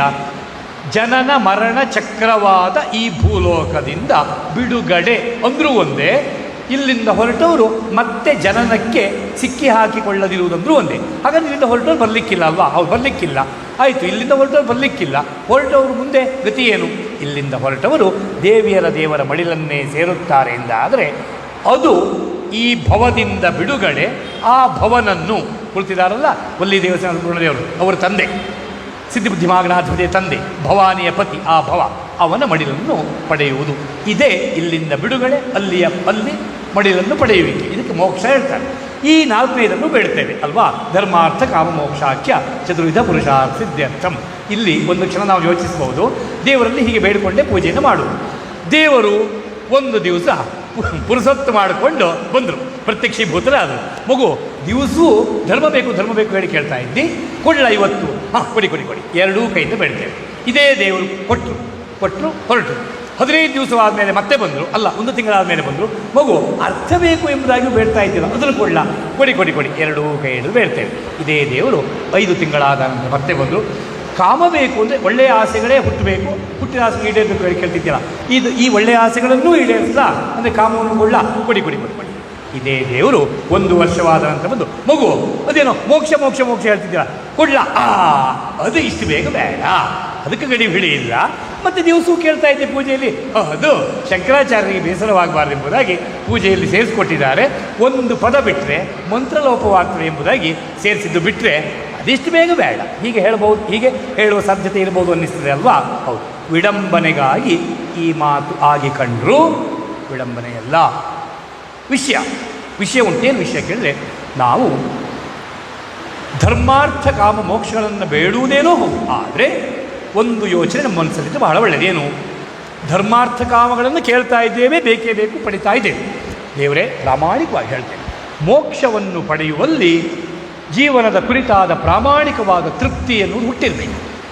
ಜೀವನ ಸಾಕು ಎಂಬುವುದು ಯಾವುದೋ ಗ್ರಂಥವನ್ನು ನೋಡಿ ನಾನು ಓದುವ ವಾಕ್ಯವಾಗಬಾರದು. ಅದು ದೇವರನ್ನು ತೋರಿಸಿಕೊಡುವ ಸದ್ಗುರು ವರೇಣ್ಯರ ಎಲ್ಲ ದೇವರ ಅನುಗ್ರಹದಿಂದ ನನ್ನ ಮನಸ್ಸಿನಲ್ಲಿ ಪ್ರಾಮಾಣಿಕವಾಗಿ ಹುಟ್ಟುವ ಆಸೆ ಆಗಬೇಕು. ಅದು ಹುಟ್ಟಬೇಕಿದ್ರೆ ಧರ್ಮಾರ್ಥ ಕಾಮಗಳೆಲ್ಲವನ್ನು ಪಡೆದು ನನಗೆ ಪ್ರಾಮಾಣಿಕವಾದ ತೃಪ್ತಿ ಸಿಕ್ಕಿರಬೇಕು. ಅಂದರೆ ಇದಕ್ಕೆ ಒಂದೇ ಜನ್ಮ ಸಾಕಾಗ್ತದೆ ಹೇಳಲಿಕ್ಕಿಲ್ಲ, ಎಷ್ಟು ಜನ್ಮಗಳು ಸಾಕಾಗ್ತದೆ ಗೊತ್ತಿಲ್ಲ. ಹಾಗಾದರೆ ದೇವರಿಗೆ ಶರಣ ಬರು. ದೇವರೇ ಪೂಜೆಯಲ್ಲಿ ವಾಕ್ಯವನ್ನು ಸೇರಿಸ್ತೇವೆ, ಆದರೆ ಪ್ರಾಮಾಣಿಕವಾದ ತೃಪ್ತಿ ಬರುವವರೆಗೂ ಮೋಕ್ಷದ ಕುರಿತಾಗಿ ಬೇಡುವ ಹಕ್ಕು ಬಂದಿಲ್ಲ. ಪ್ರಾಮಾಣಿಕವಾದ ತೃಪ್ತಿಯನ್ನು ಈ ಜನ್ಮದಲ್ಲೇ ದಯಪಾಲಿಸಿದರೆ ಅದು ಪರಮಾನುಗ್ರಹ ಹಸನಾಗ್ತದೆ ಎಂಬುದಾಗಿ ತಿಳಿತೇವೆ. ಆಗ ತೃಪ್ತಿ ಬಂದರೆ ಮೋಕ್ಷ ಸಿಗಲಿ ಎಂಬ ನಿರೀಕ್ಷೆ ಇದ್ದರೆ ತಪ್ಪಿಲ್ಲ. ಯಾಕೆ? ಮೋಕ್ಷಕ್ಕಾಗಿ ಪ್ರಾರ್ಥಿಸುವುದು ನಮ್ಮ ಹಕ್ಕು ಎಂದರೂ ತಪ್ಪಿಲ್ಲ, ಹೌದು. ಆದರೆ ಮೋಕ್ಷ ಸಿಗ್ತದೆ ಹೇಳಿ ನಿರ್ಣಯಿಸಲಿಕ್ಕೆ ನಾವು ಯಾರೂ ಅಲ್ಲ, ನಿರ್ಣಯಿಸುವುದು ಪರಮಾತ್ಮ. ಯಾವಾಗ ನಮ್ಮ ಕರ್ಮಗಳು ಸಾಕೆಂಬುದಾಗಿ ಅವರಿಗೆ ಅನ್ನಿಸ್ತದೆ, ಆಗ ಮತ್ತೆ ಕರ್ಮಗಳಿಲ್ಲ ಎಂಬ ವಾಕ್ಯದ ಅರ್ಥ ಮತ್ತೆ ಹುಟ್ಟುವಿಕೆ ಇಲ್ಲ. ಮತ್ತೆ ಕರ್ಮ ಉಂಟಾ, ಮತ್ತೆ ಹುಟ್ಟಲೇಬೇಕು. ಮತ್ತೆ ಕರ್ಮಗಳಿಲ್ಲ ಅಂದರೆ ಮತ್ತೆ ಹುಟ್ಟಲಿಕ್ಕಿಲ್ಲ. ಅದುವೇ ಭವದಿಂದ ಬಿಡುಗಡೆ, ಭವನಲ್ಲಿ ಸೇರ್ಪಡೆ, ಅದು ಮೋಕ್ಷ. ಹಾಗೆ ಕರ್ಮಗಳನ್ನು ನಿಲ್ಲಿಸುವುದು ರುಕ್ಮಿಣೀ ಕೃಷ್ಣದೇವರು ಹೇಳಿದ ಹಾಗೆ ಅವರ ಸಂಕಲ್ಪದಲ್ಲಿರುವ ವಿಷಯ. ದ್ರೌಪದಿ ಶಾಸ್ತ್ರಿ ಹಾಗೆ ಹೇಳಿದ್ದಾರೆ. ಹಾಗಾಗಿ ನಮಗೆ ಎಷ್ಟು ಸ್ವಾತಂತ್ರ್ಯವನ್ನು ಕೊಟ್ಟಿದ್ದಾರೆ ಗೊತ್ತಾ? ಆದಷ್ಟು ಬೇಗ ಕರ್ಮಗಳನ್ನು ನಿಲ್ಲಿಸುವ ಹಾಗೆ ತಾವು ದಯೆ ತೋರಿ ಎಂಬುದು ಹೀಗೆ ಬೇಡ್ಬೋದು. ಬಿಟ್ಟರೆ ಇದು ಕರ್ಮಗಳು ನಿಲ್ಲಿಸಬೇಡಿ, ಈ ಜನ್ಮವೇ ಸಾಕೆಂಬುದು ನಿರ್ಣಯಿಸಿದ್ದೇನೆ, ನಾವು ಯಾರು ನಿರ್ಣಯಿಸಲಿಕ್ಕೆ? ಹಾಗಾದರೆ ಮೋಕ್ಷದ ಹಿನ್ನೆಲೆಯಾದ ಕರ್ಮದ ಮುಗಿಯುವಿಕೆ, ಸಂಪನ್ನವಾಗುವಿಕೆ ಎನ್ನುವುದು ರುಕ್ಮಿಣೀ ಕೃಷ್ಣದೇವರು ಹೇಳಿದಾಗೆ ಅವರ ಮನಸ್ಸಿನಲ್ಲಿರುವ ವಿಷಯ, ಅವರ ಸಂಕಲ್ಪಕ್ಕೆ ಸಂಬಂಧಿಸಿರುವ ವಿಷಯ. ಮಾತಿಲ್ಲಿಗೆ ಬಂದಿದ್ದು. ಹಾಗಾಗಿ ಧರ್ಮಾರ್ಥ ಕಾಮಗಳನ್ನು ಪ್ರಾಮಾಣಿಕವಾಗಿ ಬೇಡಿದ ನಾವು ಮೋಕ್ಷಕ್ಕೆ ಯೋಗ್ಯರಾದಾಗ ಮೋಕ್ಷವೂ ತೃಪ್ತಿ ಇದರಲ್ಲಿ ತೃಪ್ತಿ ಧರ್ಮಾರ್ಥ ಕಾಮಗಳಲ್ಲಿ ತೃಪ್ತಿ ಸಿಕ್ಕಿದ ನಂತರ ಮೋಕ್ಷಕ್ಕಾಗಿಯೂ ಬೇಡ್ತೇನೆ, ಆಗ ಅದು ಸಿಗಲಿ. ಈ ಭಾವನೆಯಿಂದ ಸಂಕಲ್ಪವನ್ನು ಮಾಡಬೇಕು. ಹಾಗಾದರೆ ಮಾತಿಲ್ಲಿಗೆ ಬಂದಿತ್ತು. ಯೋಗ್ಯರಾದ ಋಷಿಗಳು ನಮಗೆ 4 ಬೇಡಲಿಕ್ಕೆ ಹೇಳಿಕೊಟ್ರು. ಆದರೆ ನೋಡಿ, ನಮ್ಮ ಪೂಜಾ ಕ್ರಮ ಹೇಗಾಯಿತು ಕೇಳಿದರೆ 4 ಬೇಡ್ತಾ ಬಂದಿತ್ತು. ಯಾವುದು? ಭಕ್ತ ಪರಂಪರೆ. ಎಷ್ಟು ಯುಗಗಳಿಂದ ಗೊತ್ತಿಲ್ಲ. ಬರುತ್ತಾ ಎಲ್ಲೋ ಕೆಲವರಿಗೆ, ಒಬ್ಬರಿಗೋ ಕೆಲವರಿಗೋ ಒಂದು ಅನುಮಾನ ಬಂತು. ದೇವರಲ್ಲಿ ಬೇಡಿದ್ದು 4, ಅದರಲ್ಲಿ ಆಯುಷ್ಯ ಎನ್ನುವುದನ್ನು ಕೇಳಲೇ ಇಲ್ಲಲ್ಲ. ಆಯು ಪ್ರಾಪ್ತ್ಯರ್ಥಂ 4ಕ್ಕೆ 1 ಸೇರಿಸಿದರು, 5 ಮಾಡಿದರು. ಅಲ್ಲಿಗೆ 5 ಕೇಳುವ ಕ್ರಮ ಬಂದಿತ್ತು. ಬಹಳ ಬುದ್ಧಿವಂತರಾದವರು ಒಂದು ಗುಂಪಿನವರು ಆರೋಗ್ಯ, ಇಲ್ಲಿ ಆಯುಷ್ಯವನ್ನು ಬೇಡಿದ್ದು ಹೌದು, ದೇವರು 120 ವರ್ಷ ಆಯುಷ್ಯವನ್ನು ಕೊಡ್ತಾರೆ ನಂಬುವ. ಯಾಕೆ? ಜ್ಯೋತಿಷಾಸ್ತ್ರ ಹೇಳೋ ಪ್ರಕಾರ ಆನೆಗಳಿಗೂ ಮನುಷ್ಯರಿಗೂ 120 ವರ್ಷ ಆಯುಷ್ಯ. 120 ವರ್ಷ ಆಯುಷ್ಯವನ್ನು ಆ ಜಗತ್ತಿನ ತಾಯಿ ತಂದೆಯರು ನಮಗೆ ಕರುಣಿಸ್ತಾರೆ, ಸಂತೋಷ, ಆನಂದ. ಆದರೆ ಆ 120 ವರ್ಷಗಳಲ್ಲಿ ಹಾಸಿಗೆಯಲ್ಲಿ ಮಲ್ಕೊಂಡಿರುವುದೇ 70 ವರ್ಷವಾದ ಏನು ಪ್ರಯೋಜನ? ಆರೋಗ್ಯವೂ ಬೇಕು. ಆಯುರಾರೋಗ್ಯ ಪ್ರಾಪ್ತ್ಯರ್ಥಂ 4 5 ಮಾಡಿದ್ರು ಪುಣ್ಯಾತ್ಮರು, ಇವರು 6 ಮಾಡಿದ್ರು. ಆಯಿತಾ? ಬರ್ತಾ ಬರ್ತಾ ಆಯುಷ್ಯ ಆರೋಗ್ಯವೂ ಹೌದು, ಅಷ್ಟು ಮಾತ್ರ ಅಲ್ಲ, ನಮಗೆ ಕ್ಷೇಮವು ಸ್ಥೈರ್ಯವೂ ವೀರ್ಯವೂ ವಿಜಯವೂ ಅಭಯವೂ ಆಯುಷ್ಯವು ಆರೋಗ್ಯವು ಆನಂದವು ಅಷ್ಟೈಶ್ವರ್ಯಗಳು ಬೇಕು. ಅಷ್ಟೈಶ್ವರ್ಯಗಳ ಆಚೆ ಇನ್ನಷ್ಟೈಶ್ವರ್ಯಗಳಿದೆ, ಅಷ್ಟೂ ಐಶ್ವರ್ಯಗಳು ಬೇಕು. ಹೀಗೆ ಕೇಳುವ ಕ್ರಮ ನಮ್ಮಲ್ಲಿ ಬಂದಿತು. ಅದು ತಪ್ಪಲ್ವೋ ಏನು? ಆರೋಗ್ಯಕರವಾದ ಒಂದು ವಾತಾವರಣ ಇತ್ತು. ಆದರೆ ಇವತ್ತು ಕೆಲವು ಕಡೆ ನೋಡ್ತೇವೆ, ಕ್ಷಮಿಸಿ, ಪುರೋಹಿತರು ಎನ್ನುವರು ಲೋಕಕ್ಕೆ ತಿಲಕಪ್ರಾಯ, ಲೋಕ ಪೂಜ್ಯರು, ಲೋಕಕ್ಕೆ ಹಣೆ ಬೊಟ್ಟಿಟ್ಟಾಗ ಲೋಕ ತಿಲಕರು. ಅವರಿಗೆಲ್ಲ ಲೋಕ ತಿಲಕರು, ಲೋಕಮಾನ್ಯರೂ ಆದ ಪುರೋಹಿತರಿಗೆ ನಮ್ಮ ನಮಸ್ಕಾರಗಳು ಇರಲೇಬೇಕು, ಇದ್ದೇ ಇವೆ. ಇಂಥ ಪವಿತ್ರ ಕುಲಕ್ಕೆ ಮಸಿಯನ್ನು ಹಚ್ಚುವುದೋ ಎಂಬ ರೂಪದಲ್ಲಿ ಎಲ್ಲೋ ಒಬ್ಬೊಬ್ಬ ಮನುಷ್ಯ ಇದ್ದರೆ ಅಂಥವರ ಕುರಿತಷ್ಟೇ ಈ ಮಾತು.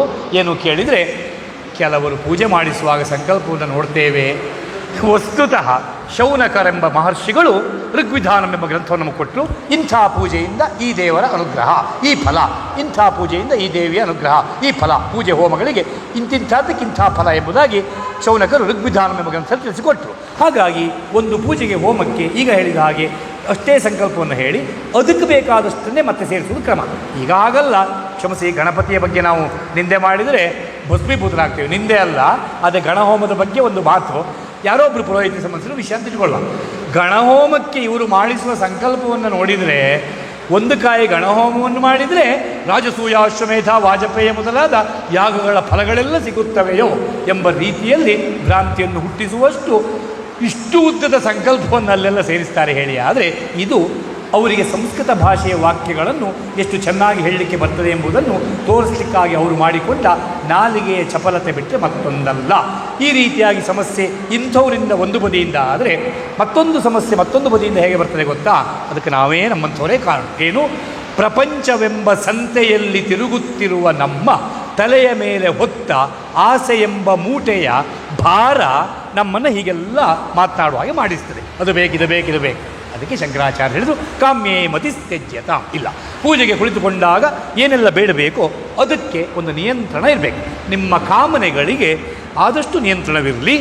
ಪಾಪೌಘ ಪರಿಧೂಯತಾಂ, ಮಾಡಿದ ಪಾಪಗಳನ್ನೆಲ್ಲ ತೊಳೆದುಕೊಳ್ಳುವ ಕೆಲಸವನ್ನು ಮಾಡಿ. ಆಗ ಹೇಳಿದ ಈಗಷ್ಟೇ ಹೇಳಿದ್ವಲ್ಲ, ತಾಪಹಾರಿಣಿಯು ಪಾಪಹಾರಿಣಿಯೂ ಆದ ಗಂಗೆಯಲ್ಲಿಯೂ ಮಿಂದು ಮೈವರ್ಸ್ಕೊಂಡು ಬಟ್ಟೆಯನ್ನು ಹಾಕ್ಕೊಂಡು ನನಗೆ ತಿಳ್ಕೊಂಡಿಟ್ಕೊಂಡು ಅವಳ ಪೂಜೆಯನ್ನು ಎಲ್ಲ ದೇವತೆಗಳ ಪೂಜೆಯನ್ನು ಮಾಡಿ ಬರಬೇಕು.